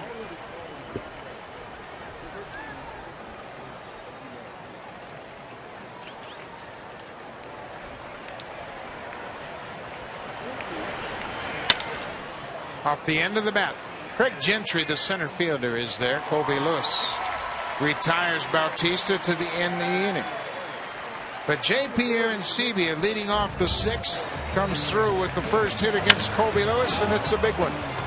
His 13th home run to the seats in left field. The Blue Jays are on the board, but they trail by 7. Cooperstown, we're down to number 2. Robbie Alomar's greatest moments with the Blue Jays. In the World Series in 1992, he singles to start a rally, and what else? He gets a stolen base, gets over to third base, and then scores on the sacrifice fly. And then taunts the Atlanta Braves with the chop as he scores the game-winning run. You were on that team, and you knew that it was a tough thing to do, play in Atlanta. 2011 induction ceremony will be covered by Rogers Sportsnet. The show begins at 1 p.m. Eastern Time. That's 10 a.m. Pacific Time. Sunday, as Robbie Alomar, Pat Gillick, Dave Van Horn, and Bert Blyleven will all be inducted into the National Baseball Hall of Fame. Jamie Campbell, Greg Zahn, Shai Davidi, and Arash Madani will all be on site, and they'll bring you everything live from Cooperstown beginning Sunday at 1 p.m. That's the thing that Robbie could do. He could start a rally with a single, steal second base. I believe he was bunted over there to third base by Dave Winfield, and then that long fly ball by Candy Maldonado won it. Number 9 hitter Gentry is aboard. Sean Camp hits him to start the 6th inning. Ron Washington, their team has lost 2 straight after a 12-game winning streak. They gave up a 5-run lead in Anaheim 2 nights ago. Wednesday night they lost that game to the Angels, and then they gave one away 1-0. C.J. Wilson may have pitched the best game of his career and lost 1-0. That's what they were saying. Wilson was outstanding, and he was matched up against Weaver, Jared Weaver of the L.A. Angels, and we saw him in April how dominant he can be. Won his 7th straight game yesterday, 1-0 on a dropped fly ball in center field. Ian Kinsler rips one into center field. Gentry stops at second. Kinsler's first hit of the night.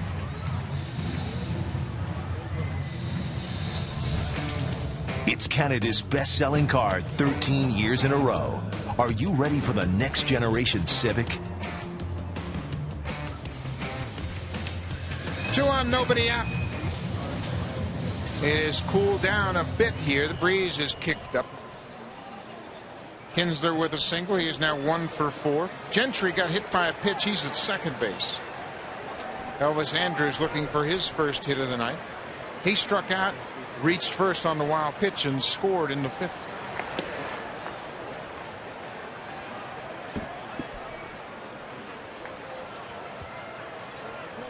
Blue Jays having trouble getting more than a game over 500. Coming into this game 50-49. This is, as Pat mentioned, their 100th game. They're going to have a big comeback here as they trail the Rangers by 7.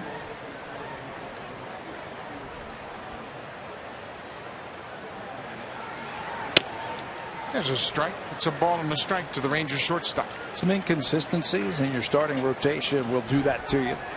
Or your inconsistencies in how you catch the ball, hit the ball, pitch out of the bullpen. They have hovered around that 500 mark, it seems like, for the last 2 months. They jump ahead, they fall behind. They rally, come back, fight back, sweep a series against Seattle, go over 500. It's only going to get tougher. When you look ahead to the schedule and this time of the year, we are not that far away from August 1st. The trade deadline, July 31st. Blue Jays will be at home. Rangers will be in town for that 3-game series.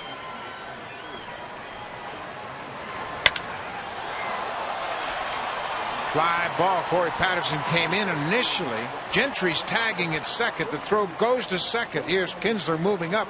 The throw is late. Rangers continue to run the bases very well.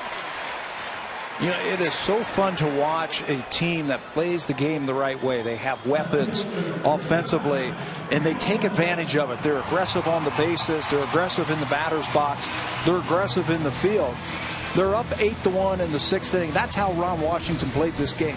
Played with him when I was with Cleveland. Played against him when he was with Minnesota. You're up 8-1. Fly ball to center field. They're still thinking about extra bases. Now Josh Hamilton with first base open. Ron Farrell elects to put him on. There's one out. You want to put the double play in order. Kinsler tagged, moves into scoring position. Omar Quintanilla is into the ball game. You remember Adrian Beltre was taken out in apparent injury, and we've been updated on Beltre's status. We've been told it's a left hamstring strain, and he will have an MRI in the morning. Anytime you have a hamstring and an MRI in the same sentence, that's a DL situation. Yeah, a DL, and you're thinking 4 to 6 weeks. There's the hamstring as he pulls up to third base. He was trying to score on an extra base hit by Michael Young earlier in the game. Ron Washington went out there and had to pull his all-star third baseman. So if it is 4 to 6 weeks, how nice to have Michael Young to slide right in there to play third base for you. Omar Quintanilla fouls off the first pitch. Michael Young can move anywhere you need him. And you know he would just as soon get back on the field and play.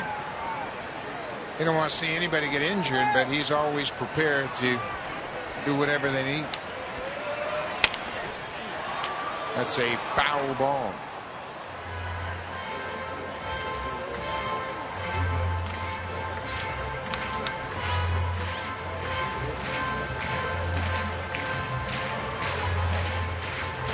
Rangers lead at 8-1.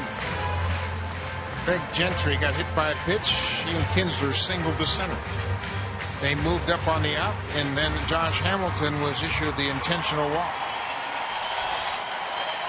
Omar Quintanilla.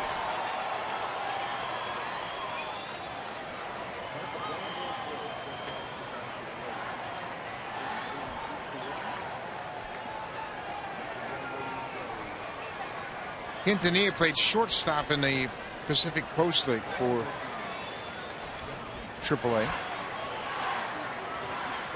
Round Rock, Texas. That's the Rangers AAA affiliate. Fouls this ball off. He has played a little bit in the big leagues with the Colorado Rockies. Here's his major league career total: 220, a couple of home runs, 32 RBIs. He's played 216 games.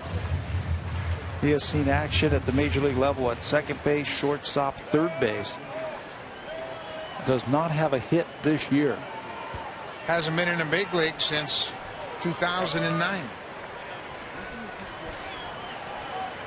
He's in a hole 0-2, one out. Blue Jays looking for a double play ball.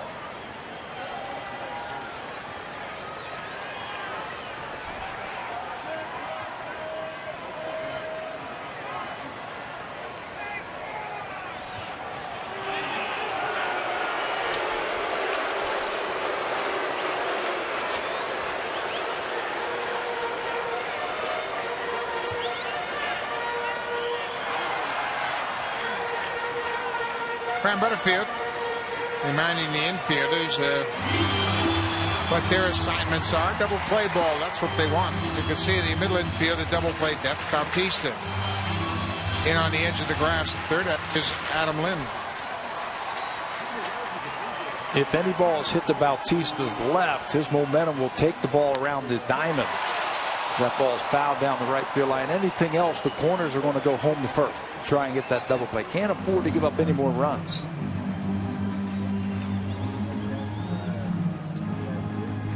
Blue Jays have just one hit. That was a leadoff home run by J.P. Arancibia in the 6th. They've only had 3 batters reach base. Quintanilla stays alive. Battling at 0-2. Sean Camp trying to get him out front a little bit and roll over on a off-speed pitch to get that ground ball. Pretty good first at bat of the season in the big leagues for Quintanilla. Quintanilla played college baseball for the University of Texas. Bouncing ball. It's going to be tough to get to. Force out at second. That's all they can get. Quintanilla picks up an RBI. It's 9-1 Rangers.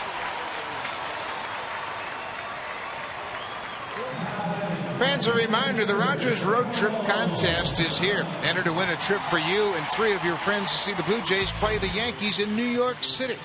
Grand prize includes airfare and hotel accommodations, a private limo, and much more. Enter today at BlueJays.com to see the Blue Jays take on the Yankees in the Bronx.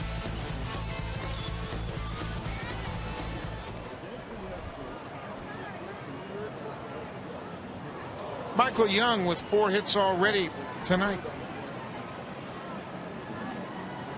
3 hits, I'm sorry. He's looking for his 4th hit. He's 3 for 3. He's scored 3 times, has 2 singles and a double.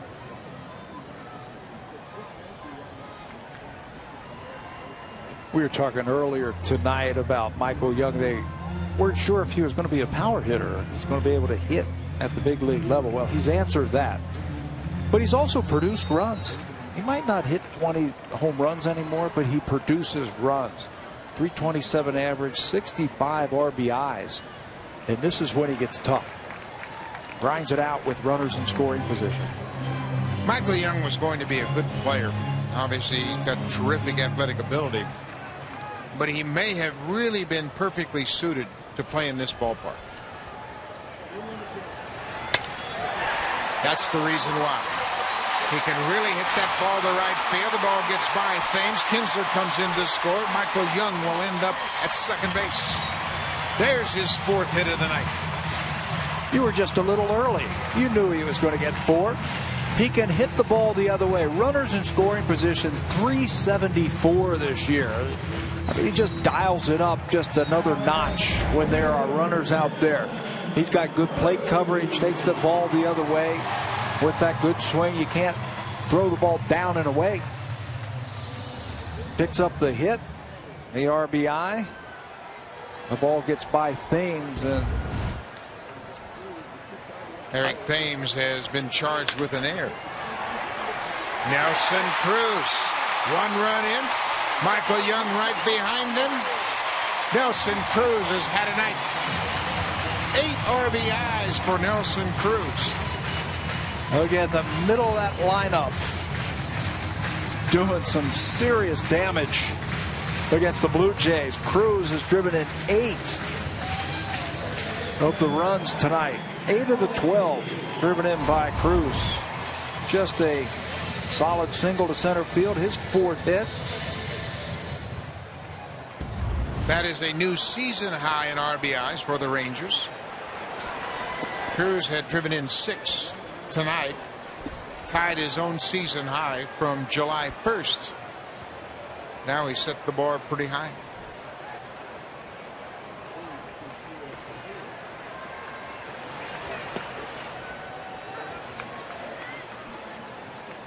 The RBI record for the Rangers in a single game is 9. Pudge Rodriguez against the Mariners in Seattle, April 13th, 1999. Boy, that's a big night. That's a week. That's a big week. 9 ribbies. How about 2 games in July? Cruz has 14 RBI. July 1st and tonight. That'll get you rolling.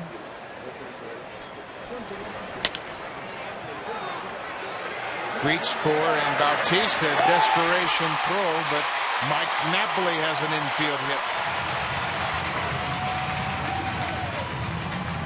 Everything's going right for the Rangers.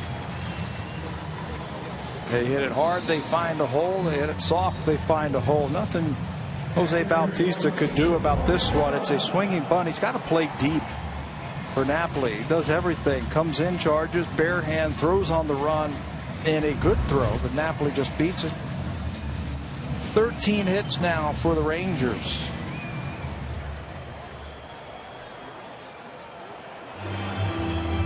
Octavio Dotel, the right-hander, begins to loosen up. 12-1 Rangers.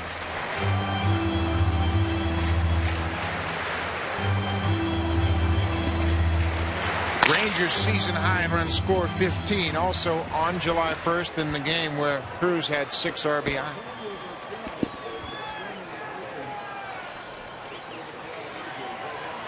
Rangers looking to make it 8 straight wins here at home. And again, 5 Rangers batting .346 over their last 7 home games. Michael Young leading the way at .462 coming into this game. 4 base hits for Young. 4 base hits for Nelson Cruz.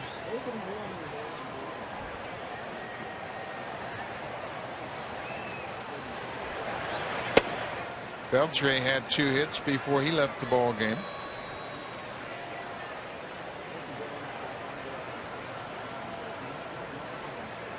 Well, that's a tough middle of the order.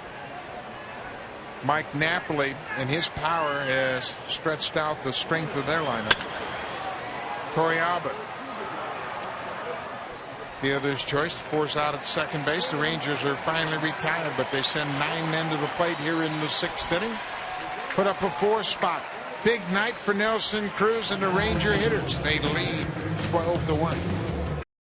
Night, 8 RBI. That ties Ben Zobrist for the MLB season high. Zobrist had 8 RBIs on the 28th of April in game 1 of a doubleheader at Minnesota.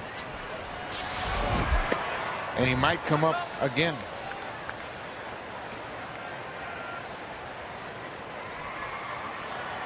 What a night. He will come up again. Guaranteed to hit in the 8th inning.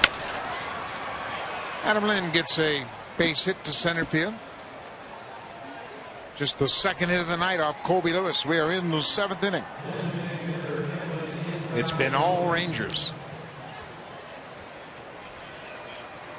We took a look at their lineup when we were filling out our cards today, and we were going, wow, this lineup for the Rangers, 2nd in the American League and team batting, 2nd in home runs. They can score runs, they can manufacture runs. They've got some speed and power. Could match up with, I think, anybody in the American League. Yeah, and they have a little more speed than the Boston Red Sox. I think they have a better balanced lineup than the Yankees. This ball is cued off the end of the bat. Andrews bobbles it. He was ahead of himself. Went to the bag without the baseball. Lind is safe at second. Encarnacion's aboard. Nobody out. Got ahead of himself just a little bit. Off the end of the bat, squibs it out towards second base. He was trying to step on the bag and throw before he had the ball. Elvis Andrus is going to be charged with his 17th error of the season. Young shortstop got in a hurry. He's just 22 years old. 17 errors. He's got great range and a strong arm. Sometimes he just plays out of control. Slow the game down, and that will happen. Especially when you're up 12-1, you got to get an out. You don't have to necessarily get 2, but be sure you get 1. So you think Texas has more speed than the Boston Red Sox? I think overall, when you think about the ability, not just flat out stolen bases, but going first to third. Michael Young doesn't steal as many bases, but he's as good a base runner as there is in the game. Okay. Kinsler's a good base runner. Josh Hamilton can steal bases. Cruz is a very good base runner. Yes, and he has had hamstring problems because of that, stealing bases and going first to third. Andrews has 28 steals. Kinsler has 19, and Craig Gentry, kind of a part-time player, is 12 for 12. But you're right, it's not all about just stolen bases. And because you've got Carl Crawford and Jacoby Ellsbury and Dustin Pedroia for Boston. Those guys are good base stealers, but overall team speed, I might have to go with Texas. High into center field. Gentry is there. Lynn tags. He'll move over to third base on the out. Snyder's retired. He's 0 for 3 tonight. There's a lot of 0-fers in this Blue Jay lineup, given the fact that Colby Lewis has held them to 2 hits. Arthur Rhodes, a veteran left-hander, one of 2 veteran left-handers they have in their pen, Arthur Rhodes and Darren Oliver. Andy Hawkins is the bullpen coach, famed from the former Padres starting rotation. Now a bullpen coach here with Texas.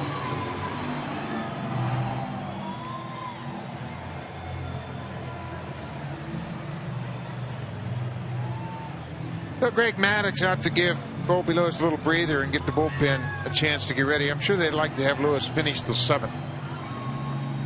Give him 7 innings, and he's in line for his 5th straight win. Yeah, and Mike Maddux knows that. I think giving him a little bit of a breather. Ron Washington will come out and make changes. They have to still play in this heat the rest of July and August and September. So it's not a bad idea when you have a big lead like this to get your pitcher out of there. Save him for those hot months in August and September. 6 1/3, just 2 hits. He's walked 2 and struck out 5. Aaron Hill goes after the first pitch. Not exactly what the Blue Jays had in mind after finishing up a 5-2 road homestand, coming down here, short 3-game series. Minnesota will follow the Blue Jays in here to Arlington. It's a 4-game series. The Minnesota Twins starting on Monday. Nice little tribute will be held during that series for Bert Blyleven. He will throw out the first pitch in one of those games, and Blyleven spent a lot of time here as a Ranger player, and he's coming off the Hall of Fame induction on Sunday. So he will be asked to throw out the first pitch, and he will be honored here before one of the games.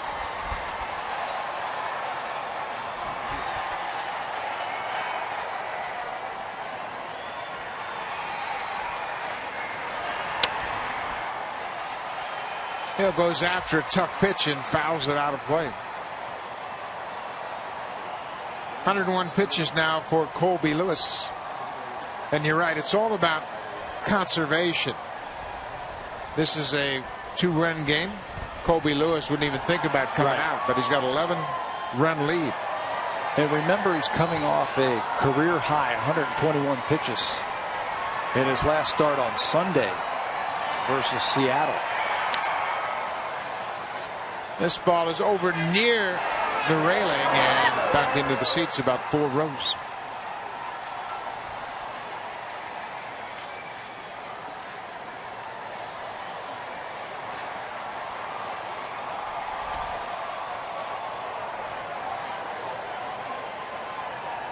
Quite a story of reclamation for Colby Lewis. We mentioned he played 2 years in Japan. His wife was diagnosed with an illness. She developed Graves' disease, a thyroid condition, and they decided they wanted to be closer to home. So after 2 years, they came back, wanted to pitch in the big leagues here. We mentioned there were 12 teams that were interested in his services, and the Texas Rangers outbid all those other teams. He eventually got a nice 2-year, $5 million contract. Spent the entire season in the rotation. He had a very good ERA last year at 3.7, but a losing record, 12-13. John Daniels, one of the real bright up-and-coming GMs in baseball. has a bunch of good long-time scouts around him, and Daniels knew that in Lewis's situation it was a matter of him being healthy again. Ball is hit into center field. Lind is tagging at third base. Gentry, good strong throw right on the money.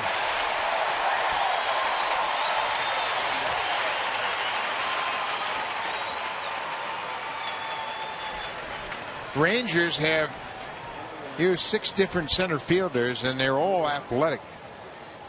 But when we asked Ron Washington about his best center fielder, he said Josh Hamilton. He never hesitated. So why don't you use him in center? He said, I need him in the lineup, and he'll bang himself up playing center. You get so many balls, and you get a lot more running in center field. You're right. Didn't hesitate. Josh Hamilton. Colby Lewis's night is done as he walks off. Colby Lewis goes 6 2/3 innings. He leaves in line for his 5th consecutive win. He acknowledges the crowd and will turn things over to Arthur Rhodes.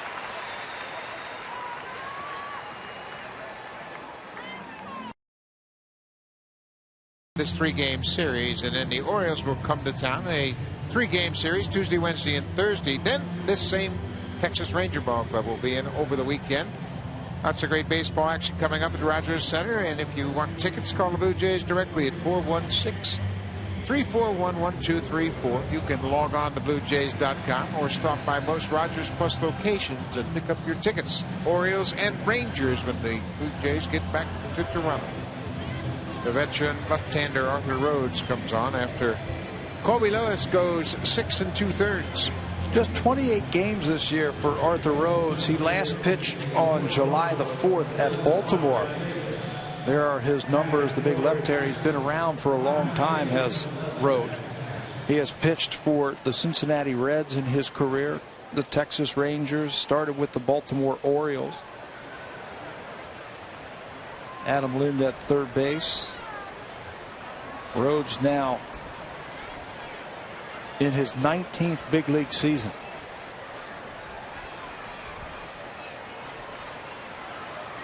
Arthur Rhodes to pinch hitter Rajai Davis, who takes his strike. Arthur Rhodes ranks 2nd among active pitchers with 877 appearances. This will make it 878. He is now 2 behind Jeff Reardon. Rajai Davis drives this ball into left field. Josh Hamilton over, makes an easy play. Blue Jays get a couple on, but they strand 2. Arthur Rhodes closes out the 7th. The Rangers 12 runs on 13 hits. Colby Lewis in line for his 5th straight win. Flory at AAA Las Vegas, 6 for his last 10. 3 RBIs. He's had a couple of doubles, and looks like his timing's come around. How about Justin Nicolino? 19 years old, pitching for Vancouver. Leads the league in ERA and strikeouts, and Nestor Molina has become the best pitcher in the Florida State League. 17.1 straight scoreless innings for Nestor Molina. They're young kids. They're in the lower minor leagues, but it's always good to see these young type of players when they're leading the leagues in different categories. Lots of young prospects, maybe not quite that young, but everybody really upbeat about what's going on in the minor leagues with the Blue Jays. Octavio Dotel has really thrown the ball well of late. Dotel in relief of Sean Kemp. He's in to start the bottom of the 7th. First pitch swinging is the number 9 hitter, Craig Gentry. He can run, but he's gunned out by the shortstop, Yunel Escobar. But to finish up on Justin Nicolino, very interesting, 19-year-old from Orlando, Florida. He threw 5 no-hit innings last time out in a 2-1 win over Eugene. He had 9 strikeouts. That ties his career high. He has 47 strikeouts. That leads the league. He's tied for the league lead in wins at 5. He's allowed 1 hit in 4 of his 7 starts. And this is the thing I like the most. He's allowed 29 base runners in 34 innings. Best ratio of any starting pitcher in the minors. In the minors. With at least 7 starts. You know what I like about it? As that ball skied to center field, he's 19 and he's about 6'3". That's what I like about him. Yeah. He's a good-looking young man and certainly off to a great start in his professional career. Rajai Davis is in center field. Travis Snyder moves to left field. Davis pinch hit for Corey Patterson, who started the game in left. John McDonald comes into the ball game to give Jose Bautista a breather the last couple of innings. He is at third base, so pencil him in Bautista's third spot in the batting order.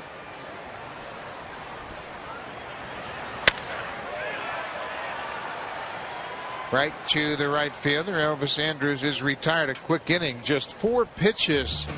Dotel retires the ring Ben Zobrist.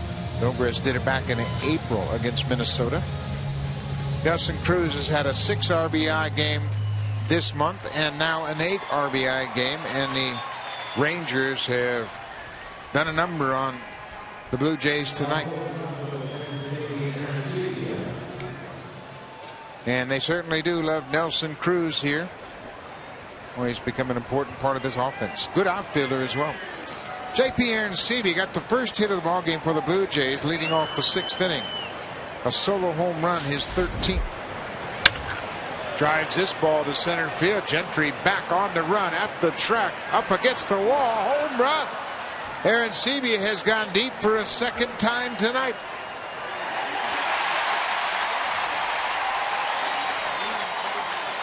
And for the 2nd time tonight, the ball finds its way back on the infield. This is a good sign. J.P. Aronsebi have been 0 for 16 before the home run in the 6th inning. And now not wasting any time. A pitch from Rhodes. First pitch fastball. See ya. Home run number 14 as Gentry goes back, runs out of real estate, and it lands on that turf out in center field.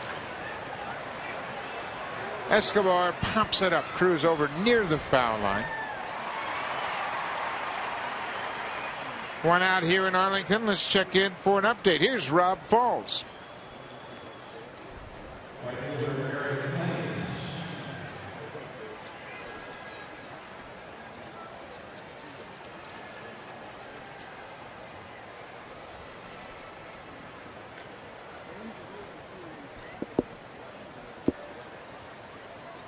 Nick Swisher has really picked it up here in the 2nd half of the season, and the Yankees need his production. Got off to a terrible start. He was hitting under 200 when we saw him the first time in Yankee Stadium. Looks a lot different now. Let's see. In the American League East, that's going to be a dogfight between Boston and the Yankees. You could throw Tampa in the mix also with their great starting pitching. They just don't lose. Thames looks at an outside breaking ball. Eric Thames is 0 for tonight. 0 for 2 with a walk. Blue Jays have just 3 hits. J.P. Aronsebi has 2 of them, and they're both home runs. Tampa Bay is an interesting study. Obviously, we know their economic situation. They always have to move the players, and we saw what they did last year with Carlos Pena and Carl Crawford. They had to move those players. They couldn't afford to keep them. There's a ball ripped into the seats. Another situation is developing on whether or not they should keep James Shields. And they have more pitching coming. Mike Moore, a young left-handed pitcher in the minor leagues, is ready to pitch in the big leagues. They also have Jake McGee, another left-hander that's a young guy ready to pitch in the big leagues. And Shields, much like Matt Garza, getting a little bit too expensive for Tampa Bay. Fly ball left field, carrying all the way to the warning track, but Gentry gets there and Thames is retired. Free agency is getting closer for Shields too, right? Yep, another year or so. But the whole thing about it is you have to make sure that you get something in return. There's a lot of good prospects around baseball. I know Cincinnati's interested in looking at starting pitching. They've been engaged in discussions with Colorado involving Ubaldo Jimenez. You know, if there's one team that has a chance to trade for a starter at the trade deadline, it's Cincinnati, because they've got some good young prospects. John McDonald batting for the first time in place of Jose Bautista. Grounds out to shortstop. A quick inning in the 8th for Arthur Rose. He gives up the second home run for J.P. Arancibia. Now it's time for a connected update. Here's Rob Fulton taken out of the game. And with that, John McDonald goes from third base to shortstop. So McDonald slides over to his left. McCrory is in the game. Escobar is out. And Frank Francisco comes on to take over. Octavio Dotel had a very good one inning of work. Yeah, 3 up, 3 down, a ground ball and a couple of fly balls. So Frank Francisco now getting some work. 10 for 14 in saves this year in his 32 games. Last time he pitched was a couple of days ago at Seattle. An inning, gave up a couple of hits and a couple of runs. That was in a mop-up job also. That ballooned his ERA up to 5.53. Chance maybe to showcase his arm in front of his ex-team, the Texas Rangers. Everybody is looking for good arms at the trade deadline, and I've heard Frank Francisco's name possibly mentioned going to a contender. I think there's a lot of teams that have looked at the Blue Jays bullpen. There are some pieces down there that could be very valuable and effective. We know the Cardinals are a team that's looking for bullpen help. Cincinnati, they can look for anything that can help. They have a very good and very aggressive GM in Walt Jocketty. I think Texas is in the same mode. Ron Washington said the other day they're looking to upgrade any area. Doesn't make any difference where they are. He will look to upgrade his team in any area. Maybe a veteran on the bench. Maybe a veteran in the bullpen for the Rangers.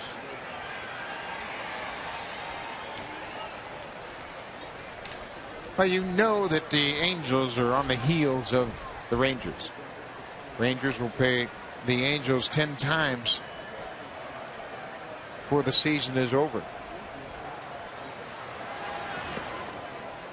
4-team division, you play each team in your division 19 times. So they have 10 games left with the Angels, and the Angels just 2.5 back. Mariners, they have lost their 13th straight game tonight. Seattle lost 7-4 to the Boston Red Sox. Boy, did they fade out of the picture quickly? Yeah, 2 weeks. That's all it took. Frank Francisco knows Josh Hamilton's a good fastball hitter, throws him an off-speed pitch and strikes him out. Gets his ex-teammate out in front. That looks like the splitter right there to finish off the slugging outfielder. Out number 1 here in the 8th inning. You haven't heard much about the Angels, about them doing anything. Just wonder how aggressive they can be. Peter Borges is still hurt. They've got a 19-year-old center fielder, Mike Trout, playing for them right now. They're a little long in the tooth, obviously, in the outfield. Vernon Wells and Torrey Hunter, Bobby Abreu. Your guy, Jordan Walden, seems to be hanging in there pretty good. Where would they be if they had Kendry Morales? How about that? Kendry Morales not able to play at all. Mark Trumbo has done a good job, the rookie. Did 18 home runs for him. I could see them going after a third baseman. Yes. I think they're a team that would like to have some stability at third. They were rumored to be in the Beltray sweepstakes in the offseason. But then again, Carl Crawford was rumored to be in the Angels' sights, as well as Rafael Soriano.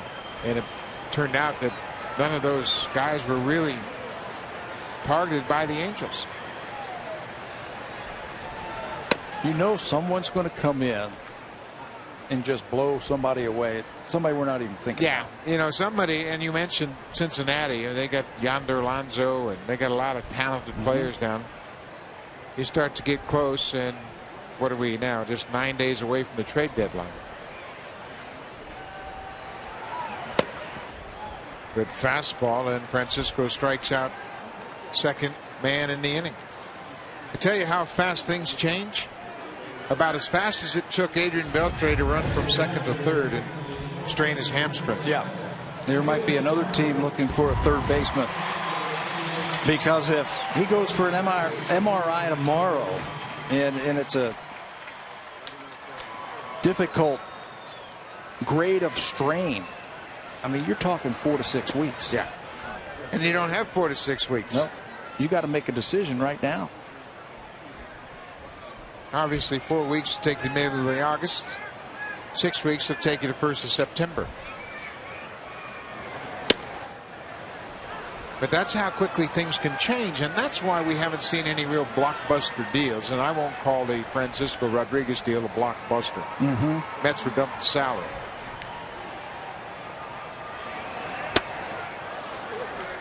Frank Francisco strikes out the pinch hitter David Murphy, comes in and strikes out the side against his former team. A 1-2-3 8th inning, but the Blue Jays go to the 9th inning. They're down by 10. Francisco looks sharp and hits one in. First appearance of the season. He was the Texas Rangers opening day starter in 2010 versus the Toronto Blue Jays. Scott Feldman also won 17 games in 2009, and at the end of the World Series last year, he had microfracture surgery on his right knee. He rehabbed all season long. He was just reinstated from the 60-day DL on the 14th of July, and this is his first action this year. Feldman is 28 years old. Still plenty of time in his career to recapture the form he had in 2009. Made 31 starts that year. He actually started out that season in the bullpen. That's right. Came up as a reliever out of the minor leagues, and then they switched him to a starter at the end of the 2008 season. Started the year in the bullpen in 2009, put him in the rotation after some injuries to their other starters, and he won 17 games.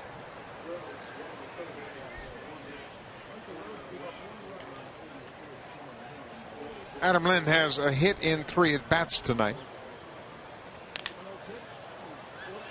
What a play by Kinsler. Dug out by Napoli. The defense, we've talked about it. That was a big backbone of that 12-game win streak.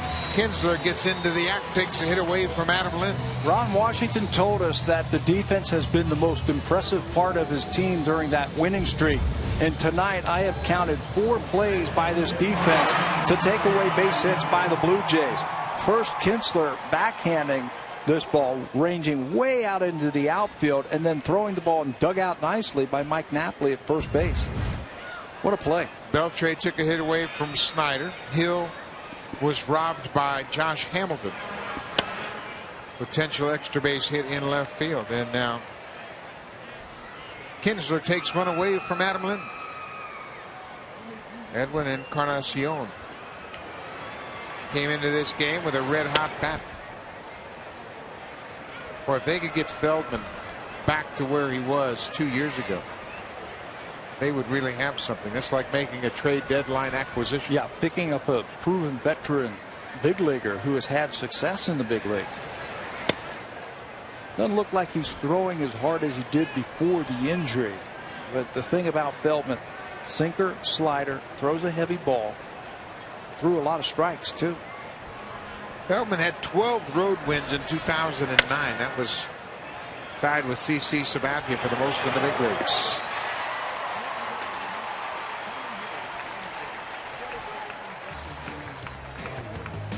It's Canada's best-selling car 13 years in a row. Are you ready for the next generation Civic?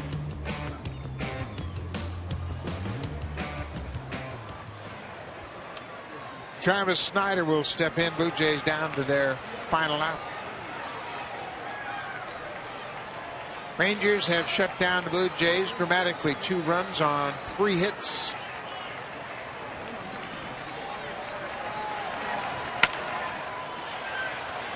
Two of those hits, solo home runs by J.P. Arancibia, number 13 and 14. He now has 41 RBI. But he won't have many good thoughts about this game tonight.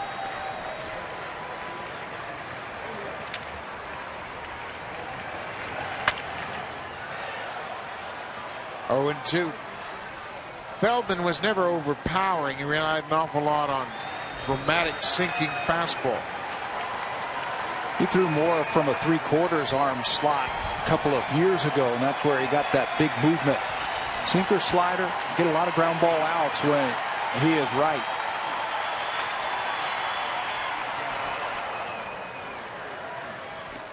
1-2.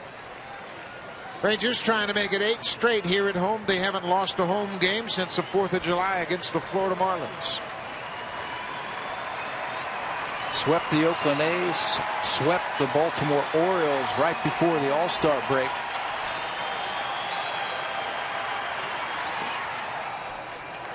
No swing on the appeal. They have the best home record in the American League, looking for their 32nd win here at the ballpark. The Angels have already finished their ball game in Baltimore. They beat the Orioles 6-1. So Texas will maintain a 3-game lead over the Angels.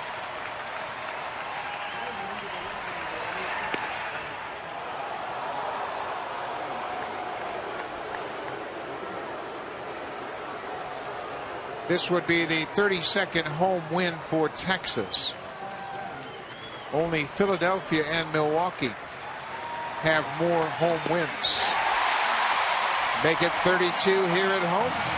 Scott Feldman in his first inning of work in 2011 wraps it up. Nelson Cruz did all the damage. 8 RBIs, a season-tying 8 RBIs. We'll be back tomorrow night. Now it's time for the Connected post-game report. Here's Rob Falls.